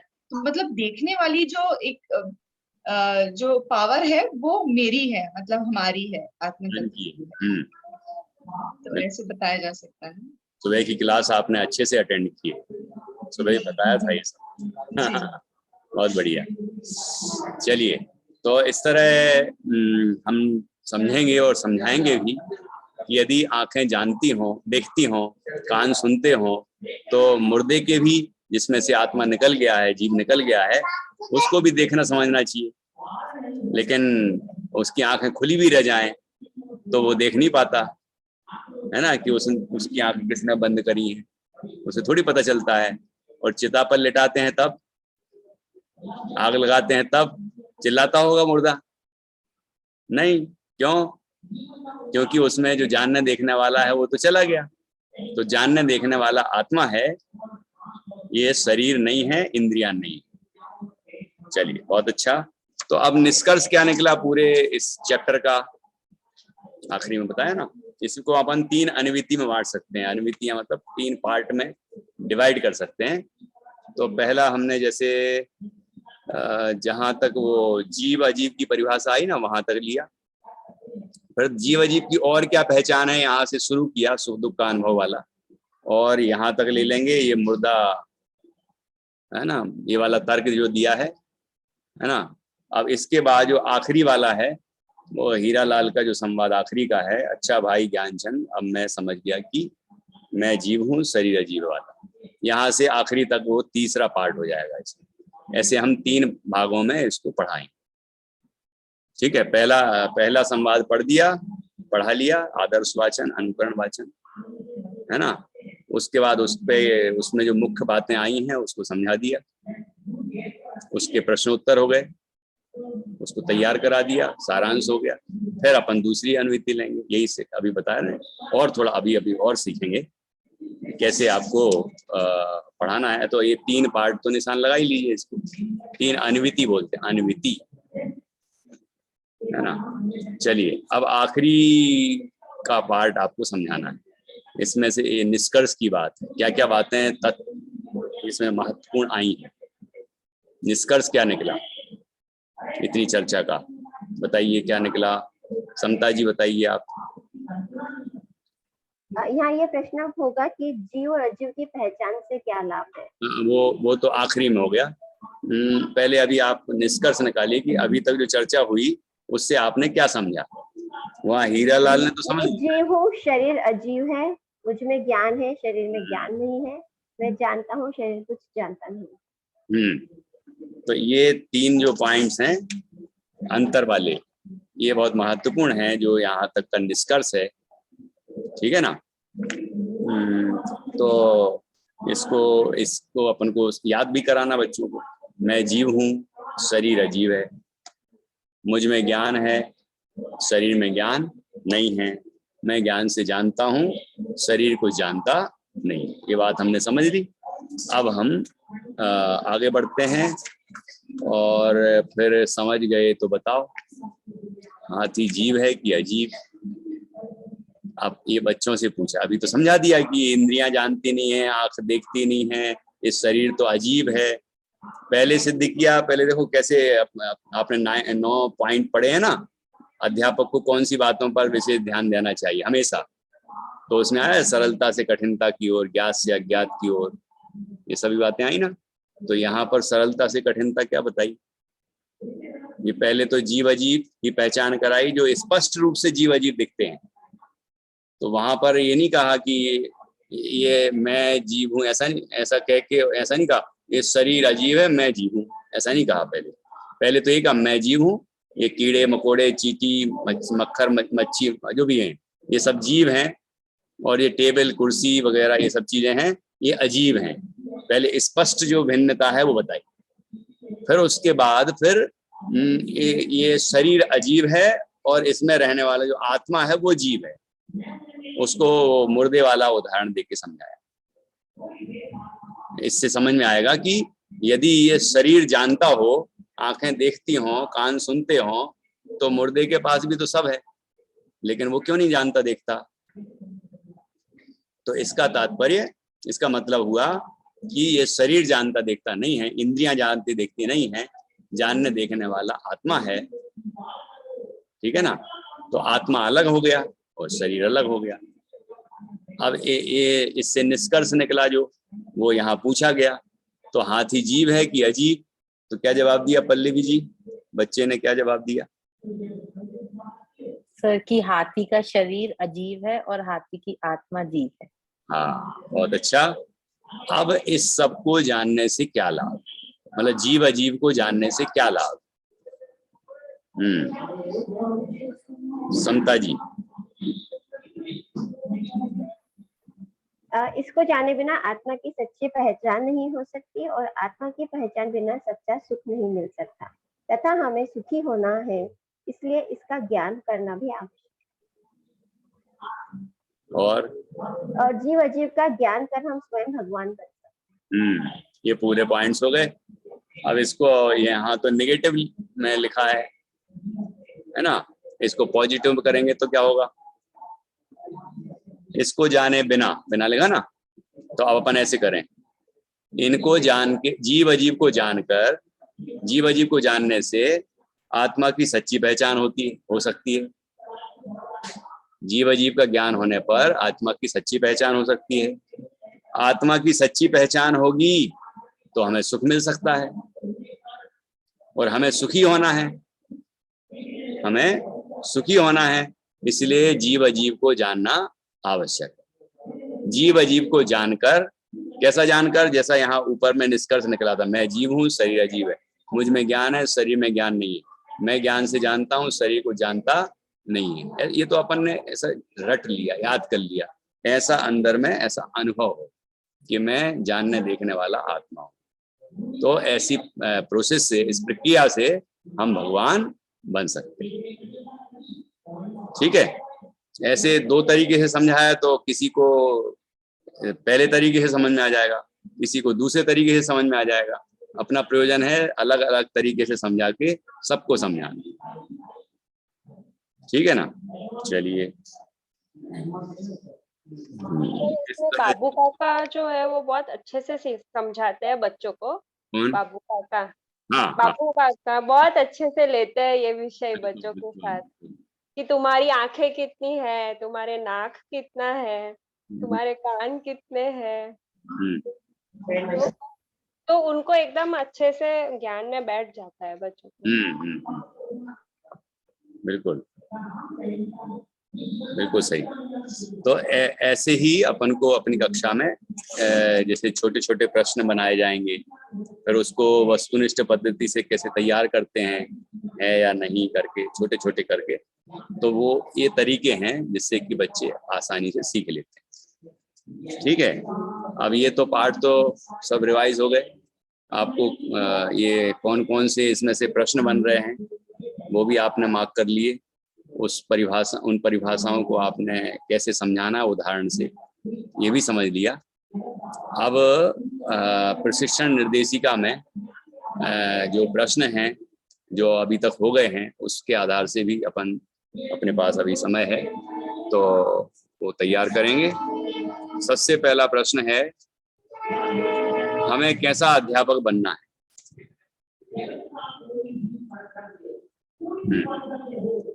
कौन बताएंगे हमें कैसा अध्यापक बनना है? नहीं तो आप कहते कि आज हमें कैसे अध्यापकों की आवश्यकता, ये तो याद कर लिया, लेकिन हमें कैसे अध्यापक बनना है? तनु जी, आपको कैसे अध्यापक बनना है बताइए। सर ऐसा अध्यापक कि जो भी शिष्य हो उनको पढ़ने में एक तो मजा आए, मतलब उनको समझ लगे कि हमें जाना है इनकी दोबारा क्लास में, और उनको जैसे हम धर्म का ही पढ़ाएंगे तो उनको मतलब सच में अंदर तक वो चीज जाए, कॉन्सेप्ट्स क्लियर हो, क्योंकि जैसे हमारे कॉन्सेप्ट्स क्लियर हुए, हमें कितना अंदर से शांति और सुख मिला है, तो ऐसे उनके भी ये हो, तो इसलिए ये ऐसे अध्यापक बनना है। ऐसे, बराबर, बहुत अच्छा। और कोई बताना चाहेंगे कुछ? हाँ, किसी और को और तरीके का अध्यापक बनना हो? हाँ, तनु, निधि जी बताइए। अध्यापक जैसे वो 3 शब्द जो थे वो तो रट लिए हमने, लेकिन उनके भाव बहुत गहरे हैं। जैसे मनोवैज्ञानिक एक शब्द था, तो आपको पढ़ाना है, लेकिन सामने वाला पढ़ने के लिए कितना तैयार है, ये जिम्मेवारी भी आपकी है, ये पता लगाना। तो एक अध्यापक जो होता है उसको मनोवैज्ञानिक, बच्चों का जो मनोविज्ञान है उसकी जानकारी उसको होना बहुत जरूरी है। तो हो सकता है वो आपको आपकी धार्मिक पुस्तकों में उतना डिटेल नहीं मिले, जैसे मैं अपना एक्सपीरियंस बता रही हूँ। बाकी और जो चाइल्ड साइकोलॉजी की बुक्स हैं या कुछ ट्रेनिंग्स होती हैं, उसमें भी काफी कुछ मिलता है, जिससे कि आपको पता चलता है कि बच्चों के लेवल पे जाके आपको कैसे सबसे पहले उससे कनेक्ट करना है ताकि वो आपकी बात सुने। एक आप दोनों के बीच कनेक्शन होना चाहिए। तो उस तरह का मनोविज्ञान भी बहुत जरूरी है, आप किसी भी तरह के शिक्षक क्यों ना हो। और ये जो संवाद की प्रक्रिया है, ये भी बच्चों को बहुत मतलब रुचि पैदा करती है। आप उनको उनके लेवल पे जाके अगर आप उनसे बात करते हैं तो उनकी रुचि, उन्हें लगता है कोई है, मतलब ये एक ऐसे एडल्ट हैं जो हमें सुन रहे हैं। अदरवाइज तो बच्चों के मन में यही रहता है ना कि पता नहीं ये सुनेंगे कि नहीं सुने। बड़े लोग तो आधी बातें सुनते हैं, आधी हाँ ठीक है कर देते हैं। तो उसको ये विश्वास होना चाहिए कि जो भी मैं कह रहा हूँ वो इतनी इम्पोर्टेंट है कि उनमें सब्र है पूरी बात मेरी सुनने का। इस तरह का मनोविज्ञान होना एक अध्यापक के लिए बहुत जरूरी है। बहुत अच्छा। तो इसी के लिए अपन प्रशिक्षण ले रहे हैं, जिससे ये मनोविज्ञान अपन को समझ में आए और बच्चे किस तरह सोचते हैं, किस उदाहरण से वो समझेंगे। उनको बदल बदल के कई दृष्टिकोण से समझाना पड़ता है, जिससे कि वो समझ जाएं। एक तरीके से समझ में नहीं आया दूसरे तरीके से समझेंगे, दूसरे से नहीं आया तीसरे तरीके से समझ। अपन को तरीके बदलते जाना है और उनके जैसे उनको समझ में आ जाए वैसे समझाने की कोशिश करना है ना। बहुत अच्छा। और जागरूक, मननशील और मनोवैज्ञानिक होना चाहिए। इसके लिए जागरूक भी हो, उसे पता हो कि क्या पढ़ाना है, कैसे पढ़ाना है, मतलब क्या उदाहरण होंगे, और कौन पढ़ने वाला है, पढ़ने वाले कौन है, किस स्तर के लोग बैठे हैं सामने, उनको पता होना चाहिए। और मननशील, वो चिंतन करे, सोचे। जैसे आप लोग भी अच्छे सोच के बढ़िया जवाब देते हैं, अच्छा समझाने की कोशिश करते हैं। तो ये आप में शिक्षक के गुण हैं, आप अच्छे शिक्षक बन सकते हैं। ठीक है ना। अपने सिद्धांतों को बहुत अच्छे से क्लियर करना है, स्पष्ट करना है, तभी आप दूसरे तक अपनी बात को पहुंचा पाएंगे, अच्छे से समझा पाएंगे। तो आप में गुण तो हैं, क्योंकि आप लोग बहुत अच्छे से समझ रहे हैं, समझाने की कोशिश भी कर रहे हैं। ठीक है ना। अब ये तो हो गए, जैसे आपसे पूछा जाए कि अध्यापक में, एक अच्छे अध्यापक में कौन कौन से गुण होने चाहिए, तो आप बोलें कि जागरूक, मननशील और मनोवैज्ञानिक होना चाहिए। लेकिन मैंने पूछा था कि हमें कैसा अध्यापक बनना है, तो डॉक्टर साहब ने जो लिखा है वो हमारे लिए ही लिखा है। मतलब जैसे उन्होंने लिखा ना कि आज हमें कैसे अध्यापकों की आवश्यकता है, तो वैसे ही हमें बनना है, इसका मतलब ये। तो मैंने दूसरे एंगल से, दूसरे भाषा में उसी प्रश्न को पूछा था। तो आपको वो 3 पॉइंट बताने हैं। वो 3 पॉइंट नहीं, गुण नहीं, वो 3 बातें जो पेज नंबर शायद 2 पर होंगी। मंगलाचरण के बाद वो जो देखिए, हाँ, पेज नंबर 2 पर, मंगलाचरण के बाद वाले पेज पर जो सबसे ऊपर बोल्ड टाइप में दिया है, वो आज हमें ऐसे अध्यापकों की आवश्यकता। आपके विचारों में ये बातें आई हैं, लेकिन हमें इस भाषा को भी याद करना। तो कौन कौन से 3 पॉइंट हैं, समता जी पढ़ के सुनाइए जरा। जो बालकों में वीतराग विज्ञान के प्रति जिज्ञासा उत्पन्न कर सके, उन्हें सामान्य तत्व ज्ञान करा सके तथा सदाचार से युक्त नैतिक जीवन बिताने के लिए प्रेरित कर सके। हाँ, देखो, अच्छा ये बताओ कि आप लोगों ने जितनी बातें बोली, उनमें से इसमें से कौन कौन सी बातें आ गई? शब्द पहली वाली आई, क्यूरियोसिटी बोला ना उन्होंने, जिज्ञासा। हाँ निधि जी ने, पहली वाली, हाँ तो मैं तनु जी ने बोला था। जिज्ञासा उत्पन्न कर सकें। हाँ बिल्कुल। और दूसरा पॉइंट है उन्हें सामान्य तत्व ज्ञान करा सके। देखो जिज्ञासा, पहला स्पष्ट कर लें, बालकों में वीतराग विज्ञान के प्रति जिज्ञासा उत्पन्न कर सके। जिज्ञासा का क्या अर्थ है?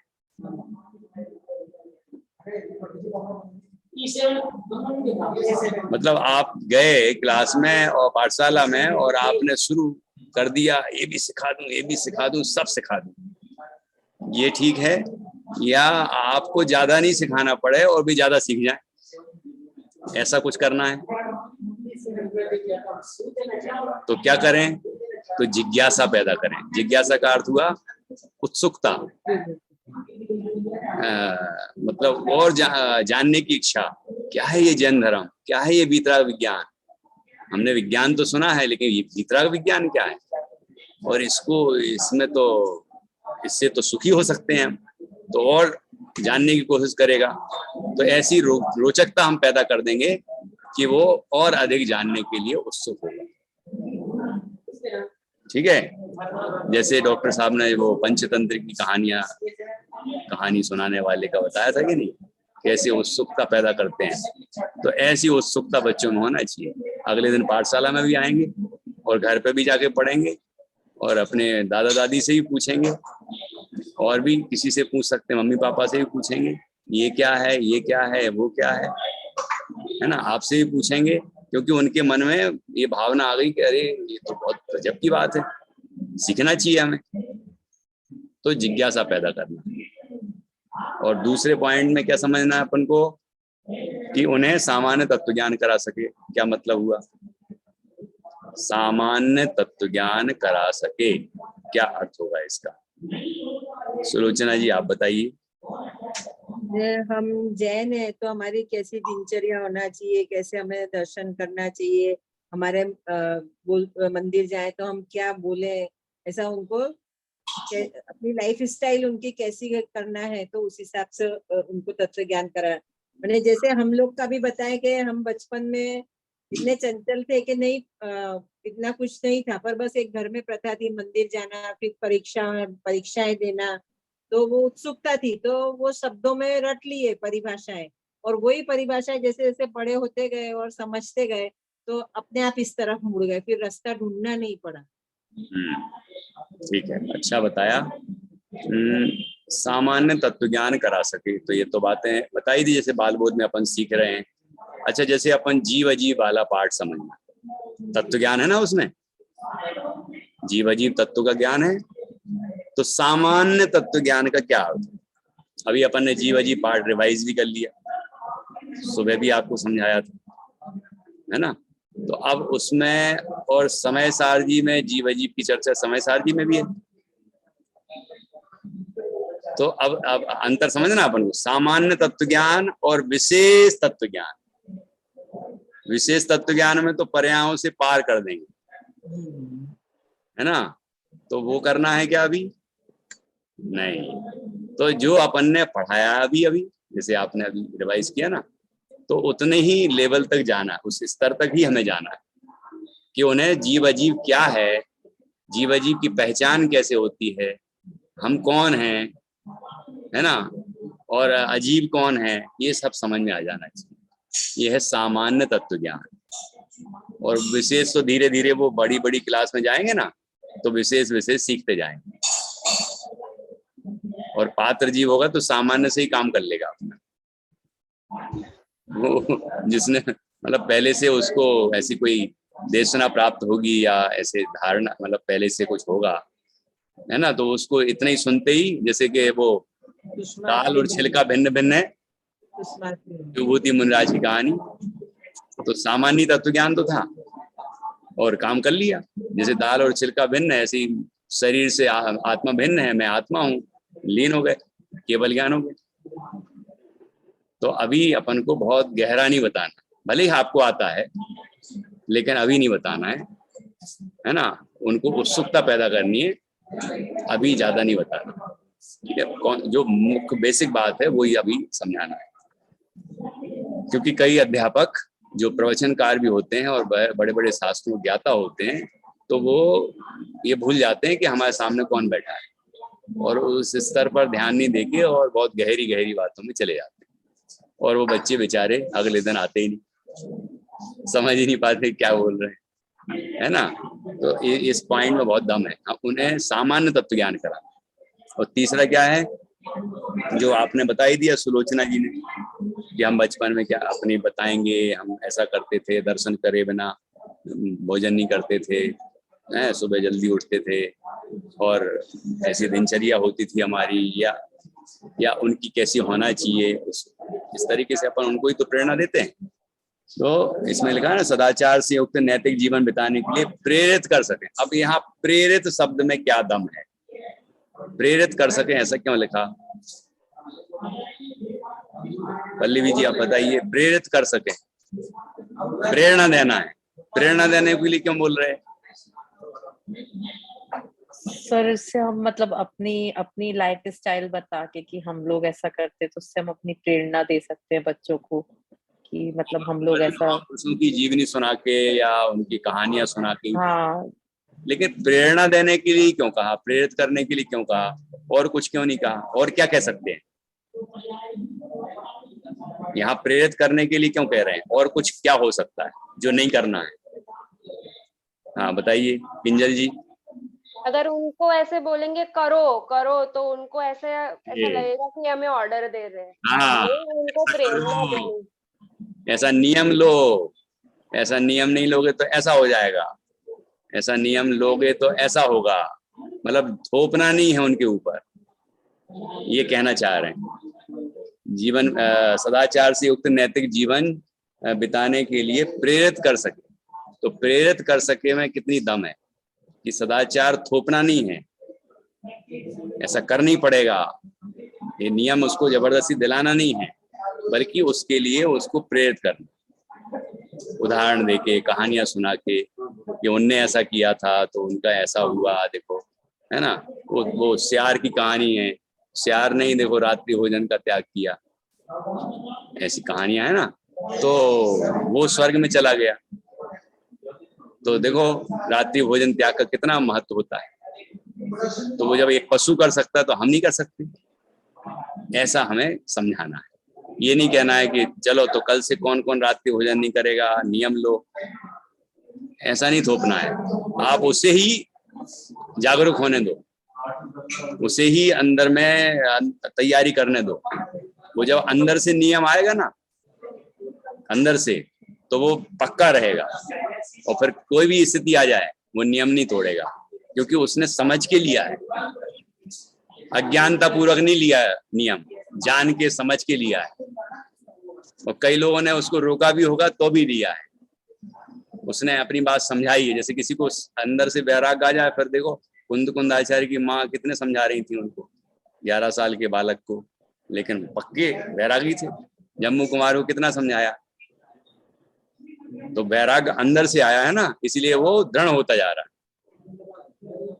ऐसी कोशिश करना है, देखो बहुत सुंदर है ये पॉइंट। आज हमें ऐसे अध्यापकों की आवश्यकता है, और हमें भी ऐसे ही अध्यापक बनना है, ठीक है। तो याद करना है, आज हमें ऐसे योग्य अध्यापकों की आवश्यकता है। पहला, जो बालकों में वीतराग विज्ञान के प्रति जिज्ञासा उत्पन्न कर सके, जो बालकों में वीतराग विज्ञान के प्रति जिज्ञासा उत्पन्न कर सकें।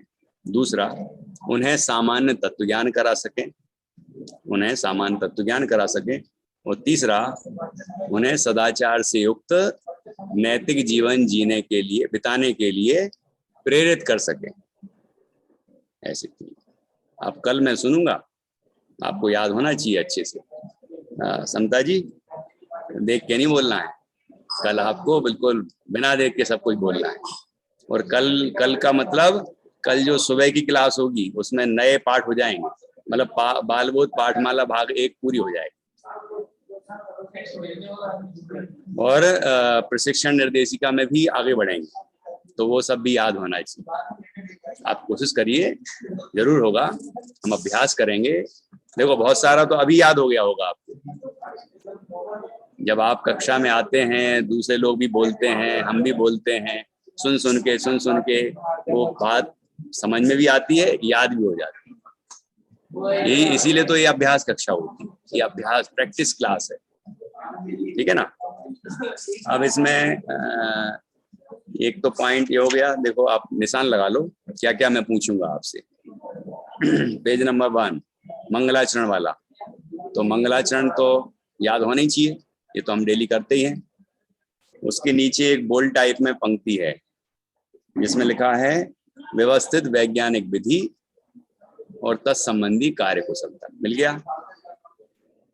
हाँ, अब दूसरे पेज पे आइए, जो मैंने अभी अपन ने जिस पर चर्चा की, आज हमें कैसे अध्यापकों की आवश्यकता है। प्रश्न हमने बना दिया आपको, आप चाहें तो प्रश्न पेंसिल से लिख सकते हैं या कॉपी में लिख सकते हैं। उसका उत्तर ये है, आज हमें कैसे अध्यापकों की आवश्यकता है। और जब ये पूछा जाए कि अध्यापक में कौन कौन से गुण होने चाहिए, तो वो 3 गुण बताना, जागरूक, मननशील, मनोविज्ञान। ठीक है, चलिए वो आगे आएगा। अब यहाँ पेज नंबर 5 पर आइए। पेज नंबर 5, शिक्षण कैसी प्रक्रिया है। तो कैसी प्रक्रिया है? त्रिमुखी प्रक्रिया है। उसमें 3 केंद्र बिंदु कौन है? त्रिमुखी है ना, 3 मुखी है, मतलब तो 3 है उसके मुख्य आधार, मुख्य बिंदु। शिक्षक, छात्र और विषय। शिक्षक, छात्र और विषय, ठीक है ना। शिक्षक है, छात्र नहीं है, किसको पढ़ाएगा? शिक्षक नहीं है, छात्र हैं, कौन पढ़ाने वाला कौन है? शिक्षक भी है, छात्र भी है, लेकिन विषय क्या है? इस विषय पे चर्चा करें वो आपस में, इसलिए 3 होना चाहिए, शिक्षक, छात्र और विषय। ये त्रिमुखी प्रक्रिया है। चलिए बहुत अच्छा, ये पॉइंट मिल गया। सबसे शुरू में पेज नंबर 5 पर, फिर उसी के नीचे देखिए लिखा है, इसके लिए अध्यापक का जागरूक, मननशील और मनोवैज्ञानिक होना चाहिए।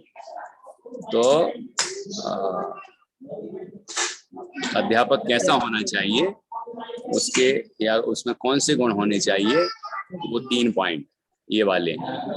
फिर उसके नीचे अगला प्रश्न बनेगा, एक कुशल अध्यापक को निम्नलिखित बातों को सदैव ध्यान में रखना चाहिए। इसका प्रश्न कैसा बनेगा, आपको मिल गया ना। तो इसका प्रश्न क्या बनेगा, एक कुशल अध्यापक को कौन कौन सी बातों को सदैव ध्यान में रखना चाहिए, ये प्रश्न बन गया। तो ऐसा मत लिख देना उत्तर में, निम्नलिखित बातों को सदैव ध्यान में रखना चाहिए। वो निम्नलिखित कौन सी हैं वो बातें, 9, वो याद करना है आपको, ठीक है ना। तो 9 बातें कौन सी हैं? पहले अपन प्रश्न ही प्रश्न निकाल ले, ये 9 पॉइंट याद करना है। फिर इसके बाद यहाँ पर ये पेज नंबर 7, 5 और 6 पर तो वो 9 पॉइंट हैं, 9 मुख्य बिंदु हैं जिनका हमेशा ध्यान रखना है।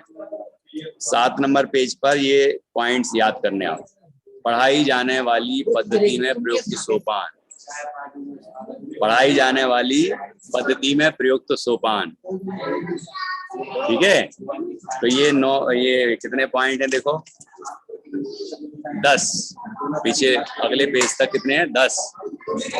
तो ये 10 याद करने हैं आपको। क्यों याद करने हैं? पल्लवी जी पूछ रही हैं क्यों याद करने हैं। इन पॉइंट्स को याद करने से क्या लाभ होगा कि जब आप पढ़ाएंगे तो पहले नंबर कौन सा काम करना है, बोर्ड कार्य। तो वो लिखा है ना देखो, पहले नंबर। फिर क्या करना है कि पूर्व पाठ मूल्यांकन करना। अभी करके बताएंगे आपको, आज नहीं कल,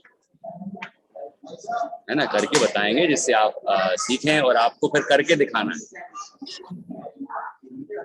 और फिर उद्देश्य कथन करना है, जो आज पढ़ाया जाना उसका, है ना। ऐसे व्यवस्थित जब आप पढ़ाएंगे तो बच्चे समझेंगे। फिर क्या करना है, आदर्श वाचन, फिर अनुकरण वाचन कराना है, फिर उसका व्याख्या करनी है। ऐसे क्रम से ये सब करते जाना है। फिर प्रश्नोत्तर करने हैं, है ना। उसके बाद फिर सारांश कथन करना है। मूल्यांकन हो गया, मूल्यांकन प्रश्नोत्तर करने हैं, फिर सारांश कथन करना है। मतलब पूरा जो पाठ जितना समझा दिया उसका शॉर्ट में, संक्षेप में बता देना कि अभी हमने क्या क्या समझा। फिर से डिटेल में मत करना है, नहीं करना। जो मुख्य मुख्य बातें आई थी वो दोहरा देना बस। फिर समापन, तो समापन के प्रश्न करते हैं और गृह कार्य दे देते हैं, होमवर्क, कि कल आप ये तैयारी करके आना। तो यही तो पाठ पढ़ाने का तरीका है ना। तो उसके जो बिंदु होंगे प्रोसेस के, प्रक्रिया के, वो यहाँ पर लिखे गए हैं। वो 10 हैं बिंदु जो पढ़ाने में आपको यूज करना है। जब आप पढ़ाएंगे तो इन 10 बिंदुओं के आधार से आपको पढ़ाना है। तो आपको बार बार देखने का अवसर नहीं मिलेगा कि आप अब क्या करूं, अब क्या करना है, अब आगे क्या करना है, ऐसा नहीं चलेगा। और सोचने की जरूरत भी नहीं पड़ना चाहिए। फ्लो तब आएगा जब आपको याद होगा कि अब मुझे क्या करना है, अब क्या करना है, अब क्या करना है, अब क्या करना है। तो फटाफट फटाफट आप करते जाएंगे और आपका पाठ पूरा हो जाएगा। इसीलिए आप ये पॉइंट्स याद रखें। इसके बाद सामान्य पारिभाषिक शब्द हैं जो कि यहाँ पर बताए गए हैं। तो वो आप आज हो गए कुछ पारिभाषिक शब्द क्लास में, उनकी परिभाषाएं आपको याद करनी है। ये प्रश्न आते हैं, है ना। इसको भी अपन और दोहराएंगे, पक्का करेंगे। आपको कोई कंफ्यूजन है, कोई बात समझ में नहीं आ रही है तो वो समझाएंगे कि ये क्या है, उद्देश्य कथन क्या है, उद्देश्य क्या है, इन सब में क्या अंतर है, आदर्श वाचन अनुकरण वाचन में क्या अंतर है ना, सामान्य अर्थ विवेचन विचार विश्लेषण में क्या अंतर है। तो ये सब चीजें अपन और समझेंगे, यहाँ पक्की करेंगे। अभी आपको क्या क्या याद करना है वो आपको बता दिया। तो ऐसा तो नहीं लग रहा बहुत सारे याद करना है, इतना सारा कैसे करेंगे, ऐसा तो नहीं लग रहा ना। करना है, अपन को करना है, क्योंकि हमें अच्छा शिक्षक बनना है तो ये सब करना है। ये तो बहुत कम है। हम लोग बीएड करते हैं जब, तो बहुत सारा याद करना पड़ता है। ये तो दादा ने बीएड का सार निकाल के बहुत शॉर्ट बना दिया है, जिससे अध्यापक तैयार हों और वो पाठशाला पढ़ा सकें, है ना। ये शॉर्ट बीएड है 18 दिन में हो जाती है, और 2 साल में बोलो तो 18 दूनी 36 दिन हो जाते हैं। 18 दिन इस साल के, 18 दिन अगले साल के। प्रवेशिका प्रशिक्षण, इतने में आप तैयार हो जाएंगे, आपको बिल्कुल समझ में आ जाएगा। पढ़ाते पढ़ाते पढ़ाते पढ़ाते फ्लो आ जाएगा, है ना। तो इस तरह से ये हमने समझा। अब बताएं आप, ये 9 पॉइंट कौन कौन से? बस 20 मिनट बचे हैं अभी हमारे पास। अब 9 पॉइंट आप अभी जिनको याद नहीं है याद करते रहो, और जिनको याद है वो सुनाना शुरू कर दो। किस किस को याद है? और जो आपको नहीं समझ में आया कि ये बात याद तो हो गई लेकिन समझ में कुछ नहीं आया, तो आप पूछ लें। तो आप पेज नंबर 5 निकालिए और उसमें एक कुशल अध्यापक को कौन कौन सी बातों का सदैव ध्यान रखना चाहिए, बताओ।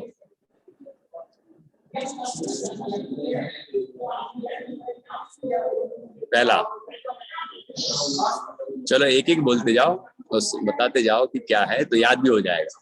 सर, कक्षा में अध्यापक की दृष्टि सदा छात्रों पर रहनी चाहिए। अच्छा बताओ, इतनी देर से मेरी दृष्टि कहाँ है? हमारे ऊपर ऐसा है। और यदि मान लो मुझे कुछ याद नहीं होता, कुछ पता नहीं होता, तो किताब पे कहाँ देखता? फिर पूरा किताब में ही देखते रहते, तो फिर क्या होता कि आप तो सब छात्र अध्यापक हैं, लेकिन जब असली छात्र आएंगे सामने फिर क्या होगा? आपकी नजर हटी और यहाँ उनने कुछ ना कुछ शरारत करी, होगा कि नहीं होगा? और आपकी नजर यदि सब बच्चों पर है ना, तो बच्चे शरारत भी नहीं करेंगे और आपको ध्यान रहेगा कौन बच्चा समझ रहा है, कौन नहीं समझ रहा है, कौन बोर हो रहा है, किसको कौन सा उदाहरण दें, क्या कहानी सुनाएं कि वो उसमें भी रुचि जागृत हो जाए। तो आप बच्चों को देखते रहेंगे तो आप फिर उनको देख देख के उनके स्तर को समझ समझ के और अपने विषय को समझा पाएंगे। तो बीच बीच में हिंट्स के लिए किताब होती है, मतलब सहारा है, ये सहायक सामग्री है, तो इसका सहारा लेते रहना है। बीच बीच में थोड़ा बहुत कम मैं भी देख रहा हूँ, तो इतना ही हिंट लेना पड़े ऐसी कोशिश करना है, ठीक है ना। तो पहला है, कक्षा में अध्यापक की दृष्टि छात्रों पर रहनी चाहिए। इसका क्या फायदा होगा? छात्रों पर दृष्टि रहेगी तो बताइए सुलोचना जी, क्या फायदा होगा? छात्र शोरगुल नहीं करेंगे और जो आपको समझाना है वो ध्यान से सुनेंगे, अपना गोल सिद्ध होता है। बिल्कुल। और कभी कभी जो हम तैयार करके आए हैं, यदि हम सब छात्रों पर नहीं देखेंगे, छात्रों पर दृष्टि नहीं होगी, तो आप जो तैयार करके आए वो बोलते जाओगे, लेकिन बोलते जाना ये महत्वपूर्ण थोड़ी है कि आज मैंने इतना विश्लेषण किया, ये महत्वपूर्ण नहीं है। कितना समझ में आया सामने वाले को, ये महत्व है, ठीक है ना। प्राप्त ज्ञान को बच्चों तक पहुंचा देना, दूसरे तक पहुंचा देना, ये महत्वपूर्ण है। आप कितना जानते हैं वो उतना महत्वपूर्ण नहीं है अध्यापन के क्षेत्र में। जितना महत्वपूर्ण ये है कि आपने कितना, सामने वाले ने कितना समझा है ना। चलिए, तो पहला पॉइंट ख्याल में आ गया, इसके फायदे समझ में आ गए, तो आप सब भी इस तरह के अध्यापक बनेंगे कि नहीं? हाँ, बढ़िया, पहला हो गया। क्या पहला हुआ पल्लवी जी, आप बोलिए जरा, बिना देख के बोलना। सर, कक्षा में अध्यापक को छात्रों पर दृष्टि रखनी चाहिए। याद हो गया, बहुत अच्छा। कक्षा में अध्यापक की दृष्टि छात्रों पर रहनी चाहिए, उसी को आपने भाषा बदल दी, कोई दिक्कत नहीं, भाव स्पष्ट है, लेकिन कोशिश करें यही भाषा बोलें, याद कर लें, समझ के याद करें, केवल याद नहीं करें। दूसरा पॉइंट, दूसरा कौन पढ़ेंगे, कौन बोलेंगे? निधि जी आप बोलिए, दूसरा पढ़िए, याद नहीं हो तो पढ़िए। बुक नहीं है सर अभी। बुक नहीं है तो उसका इलाज है कि बुक लीजिए। निधि रहती सर, मेरे पास 2 बुक आ गई है, तो एक निधि जी को ऑर्डर करी थी, अभी तक आई नहीं है। वो निधि सुलोचना जी क्या पहुंची होगी? बॉम्बे में बैंगलोर रहती हूँ सुलोचना जी, मैं कहाँ रहते? बैंगलोर। अच्छा, नहीं बॉम्बे में होती तो मैं भिजवा देती। निकल गई वहां से, आती होगी 1-2 दिन में। हाँ, आ जाएगी। पीडीएफ अभी है आपके पास, उसका प्रयोग करें जी। पीडीएफ ग्रुप में डाली है, और आपको नहीं मिली हो तो आप फिर से बोलेंगे तो फिर से पहुंचाएंगे, ठीक है ना। आपको जो मटेरियल भेज लेती हूँ अभी, है ना जी। चलिए, तो बुक्स होना चाहिए, भले पीडीएफ फॉर्म में हो या हार्ड कॉपी हो, लेकिन बुक होना चाहिए आपके पास। और दूसरा पॉइंट क्या है? इंजल जी आप पढ़िए। अध्यापक को ना तो अति मंद स्वर में बोलना चाहिए, ना ही तेज स्वर में बोलना चाहिए। ऐसे बोलना चाहिए ताकि सब छात्र सुन सके, ऐसे मध्यम स्वर में बोलना चाहिए। हाँ। और स्पष्ट बोलना चाहिए। यदि इस निर्देश का पालन हम नहीं करेंगे तो क्या होगा? तो सुन नहीं पाएगा तो समझ भी नहीं पाएगा। यदि हम अति मंद स्वर में बोलेंगे तो क्या होगा? अति मंद बोलेंगे तो कोई सुन नहीं पाएगा। और यदि बहुत तेज बोलेंगे तो जैसे चिल्लाते हैं सर, ऐसा लगेगा कि चिल्ला रहे हैं, तो वो और अजीब सा लगेगा, समासेंगे बच्चे, उनको लगेगा पता नहीं क्या हो गया आज, है ना। तो इसलिए ना अति मंद ना अति तीव्र, बल्कि मध्यम स्वर, जितना आवश्यक है उतने स्वर में हमें बोलना है। उससे हमारी ऊर्जा भी बची रहेगी, है ना, हमारा भी फायदा है और बच्चों को भी अच्छे से समझ में आएगा, सुनाई देगा। ठीक है ना, चलिए बहुत अच्छा। अध्यापक को देखो, इसमें अपन ऐसा याद रख सकते हैं, पहला पॉइंट है जैसे दृष्टि, तो दृष्टि शब्द याद रखा आपने, तो आप बोलेंगे अध्यापक की दृष्टि सदैव छात्रों पर रहनी चाहिए। दृष्टि से आपने ये पॉइंट याद कर लिया। दूसरा है मध्यम स्वर, तो ना अति तीव्र स्वर ना अति मंद स्वर, ये तो अपने आप आ गया। मंद मतलब कम, तीव्र मतलब ज्यादा, वो भी नहीं, तो मध्यम हो गया। तो आप परिभाषा याद कर सकते, मतलब पॉइंट याद रख सकते हैं। अध्यापक को ना अति मंद स्वर में बोलना चाहिए ना अति तीव्र स्वर में बोलना चाहिए। अध्यापक को इस तरह बोलना चाहिए जिससे, इस तरह मध्यम स्वर में बोलना चाहिए जिससे सभी बात छात्र आसानी से सुन सके। ठीक है, अध्यापक को ना अति मंद स्वर में बोलना चाहिए ना अति तीव्र तेज में, सब छात्र आसानी से सुन सकें इस प्रकार के मध्यम स्वर में स्पष्ट बोलना चाहिए। ऐसे आप एक मध्यम स्वर ये याद कर लेंगे तो ये पॉइंट याद हो जाएगा। तो तीसरा पॉइंट क्या है?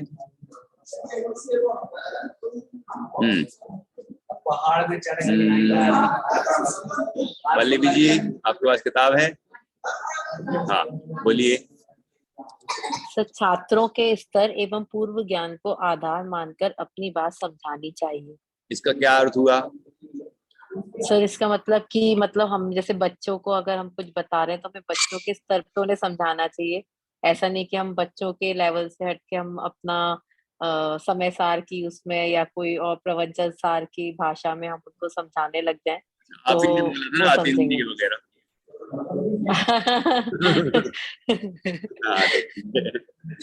हाँ बढ़िया। तो मतलब ऐसा नहीं है कि अपन वो उस बात को नहीं समझाएंगे, वो ही समझाएंगे। समझाना तो समय सारी ही है, लेकिन भाषा उनके लेवल की हो, उनके स्तर की हो, और उदाहरण उनके स्तर के होंगे। मनोविज्ञान का ध्यान उनके हिसाब से रखना पड़ेगा। समझाना वही है क्योंकि प्रयोजन तो वही है। हाँ, ऐसा नहीं सोचना है कि वो एमए लेवल की बात है और ये बालबोध की बात है। वही बालबोध में है और वही एमए है, और समय सार में एमए में अलग अलग नहीं है, लेकिन बस स्तर में शब्दों का, उदाहरणों का, इन सब भाषा का अंतर हो जाता है और गहराई का भी अंतर हो, है ना। चलिए, तो आपने बोला कि छात्रों के स्तर एवं पूर्व ज्ञान को आधार मानकर, कि पहले से वो कितना जानते हैं, क्या क्या जानते हैं, ये पता होना चाहिए आपको, और उस हिसाब से हमें अपनी बात समझानी चाहिए। जब मैं आपकी कक्षा में पढ़ाने आया तो मुझे सब कुछ बताया गया कि वो जैसे क्या परमागम ऑनर्स भी करे हुए हैं, है ना, और अरहम पाठशाला का तो ग्रुप है ही, मतलब सब समझदार हैं, पढ़ने लिखने वाले लोग हैं और क्लासें बराबर अटेंड कर रहे हैं, दोनों सुबह की और शाम वाली, तो उनको भी अटेंड कर रहे हैं। मतलब आप ऑनलाइन वो भी क्लासें करते हैं, तो इस हिसाब से हमने आपको जब पढ़ाया तो आपको भी समझ में आया। यदि मैं ज्यादा छोटे बच्चे समझ के पढ़ाता तो आप कहते क्या पढ़ा रहे हैं, एकदम ज्यादा बड़ा समझ के पढ़ाते तो कि उम्र देख के, तो वैसा भी नहीं किया। आपका स्तर समझा, उम्र नहीं देखी। छोटे बच्चे भी हो सकते थे यहाँ, छोटे मतलब 10th क्लास के हो सकते थे। मुझे नहीं बताया गया कि कौन सी उम्र के बच्चे होंगे, लेकिन कौन सी स्तर के छात्र हैं ये जरूर बताया गया। तो छात्रों का स्तर और पूर्व ज्ञान का आपको पता हो तो आप अपनी बात को अच्छे से समझा सकते हैं। ठीक है, चलिए चौथा विषय, चौथा पॉइंट, विषय को, हाँ तो इसके पास किताब है, समता जी के पास है, बोलिए।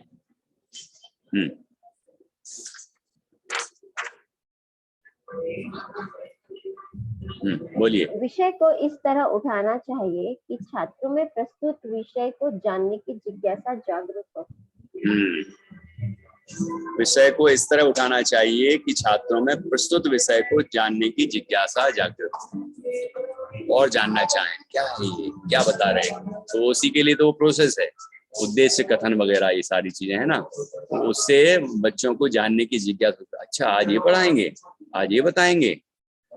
मैंने भी तो किया था उद्देश्य कथन कि आज क्या पढ़ाएंगे, आज क्या समझाएंगे, आज क्या चर्चा करेंगे, तो आपके अंदर भी जिज्ञासा उत्पन्न हुई होगी कुछ कि क्या बताने वाले हैं, तो ऐसे अपना विषय अब छात्रों में प्रस्तुत विषय को जानने की जिज्ञासा जागृत हो, इस तरह अपना विषय उठाएं।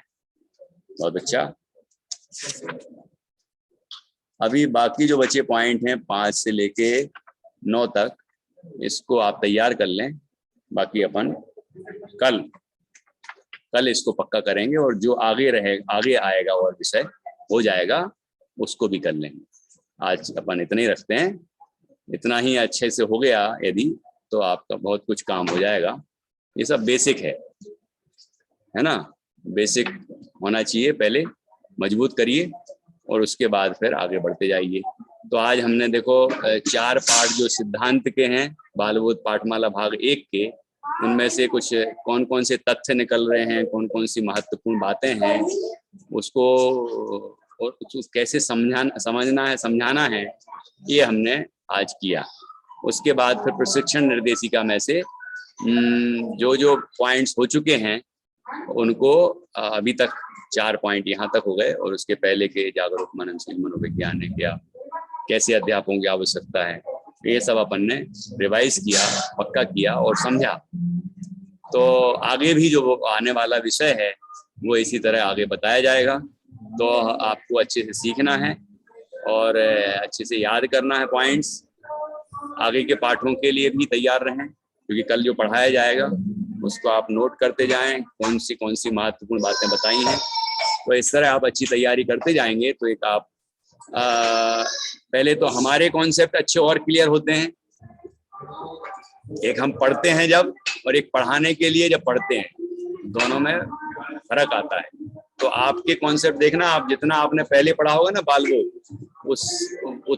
उससे कई गुना अधिक आपके कॉन्सेप्ट क्लियर होंगे, विषय स्पष्ट होगा, आपको गहराई आएगी और आपकी नजर वहां नहीं गई होगी, अरे अच्छा ये शब्द भी था क्या यहाँ पर, ये परिभाषा भी थी क्या, हमने तो कभी ध्यान ही नहीं दिया, वो भी आपको पता चल जाएगा। अच्छा इसका ये अर्थ था, याद तो कर लिया था, लिख भी दिया था, 100 में से 100 भी आ गए थे, लेकिन इसका ये अर्थ था, ऐसा आपको कई जगह लगेगा। तो पहले तो हमें उसका बहुत लाभ होगा, दूसरा आप अच्छे अध्यापक बन जाएंगे तो आपके माध्यम से धर्म की प्रभावना होगी, दूसरे बच्चों को भी फायदा होगा। तो यही मेरी शुभकामनाएं हैं, आप अच्छे अध्यापक बने और आत्मार्थी बने, अपना कल्याण करें और दूसरों का भी कल्याण कराएं। ठीक है, कुछ पूछना हो पूछ सकते हैं। मुझे पूछना है, तो क्वेश्चन रखा था मैंने कि ये जो दर्शनाचार्य की कहानी है वो मूल में कौन से शास्त्र में कहीं पर आई हुई है, कहाँ है? मतलब अगर हम इसकी कहानी बोलते हैं कक्षा में तो बच्चे पूछ सकते कि ये कहानी कहाँ आई है। कौन सी कहानी, फिर से बोलिए। दर्शनाचार्य की पुष्पदन बाहुबली। वैसे बच्चे ये नहीं पूछते कहाँ आई है, आप तो कहानी सुनाइए। चित्र बने रहते हैं जगह जगह, और ये कहानी परंपरा से है, अन्य जो आचार्य हैं उनने लिखी है, आराधना कथा कोश में है, पुण्याश्रव कथा कोश में है, मतलब ये कहानियां हैं, परवर्ती आचार्यों ने ये लिखी हैं। तो और चित्र कथाओं के माध्यम से उन्हीं को प्रस्तुत किया है कॉमिक्स में। तो ऐसे स्रोत तो हैं, बाकी अपन को ये बच्चे नहीं पूछते कि कहाँ लिखी है, कौन से ग्रंथ में आई है, वो कहानी सुनते हैं, और कहानी अच्छी आनंददायी और ज्ञानवर्धक और बढ़िया जिज्ञासा उत्पन्न करने वाली होती है तो याद रख लेते हैं। फिर भी आपको बता दिया कि कहाँ है। ठीक है, चलिए। सर आपका नाम तो हमें पता ही नहीं है।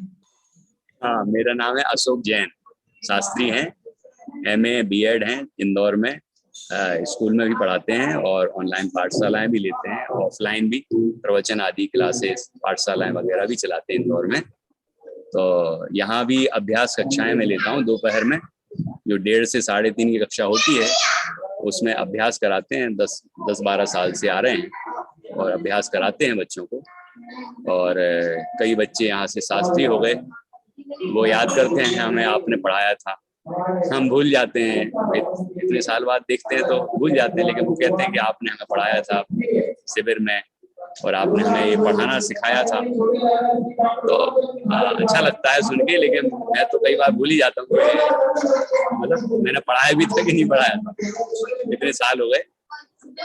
तो यही परिचय है। मैंने अभी मेरी किताबें भी हैं, गीत कुसुम और कथा 32 2 किताबें भी प्रकाशित हुई बच्चों को आधारित, बच्चों की मुख्यता से मतलब उसको सचित्र किया है।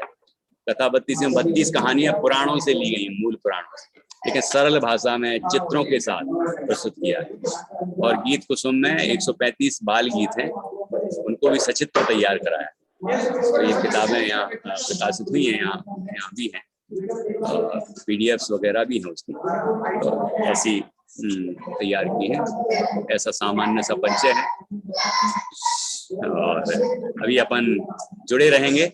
अभी तो मैं क्लास आपकी लूंगा, बता ही दिया भैया ने, है ना, तो और परिचय होता जाएगा। चलिए। भैया जी आप साधना नगर से हैं? हाँ, साधना नगर के पास ही ओम विहार कॉलोनी में रहता हूँ। आप इंदौर से? मैं इंदौर से ही हूँ। हाँ, रामचंद्र नगर। ओम विहार कॉलोनी है, पल्लर नगर पानी की टंकी के पास। और आप कहाँ से हैं तनु जी? सर मैं ग्वालियर से हूँ, मध्य प्रदेश।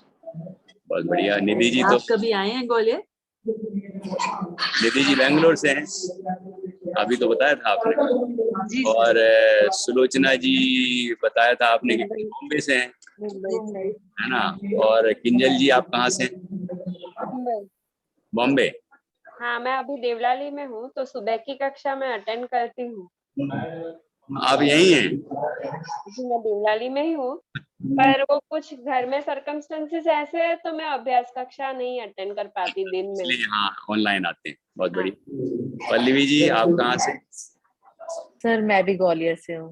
अच्छा, चलो बहुत बढ़िया। तो और मैं सर हूँ तो इंदौर से, पर अभी मैं एट प्रेजेंट अहमदाबाद में हूँ। अच्छा, चलो अच्छा बता दिया, तो मैं इंदौर में ढूंढता फिरता आपको।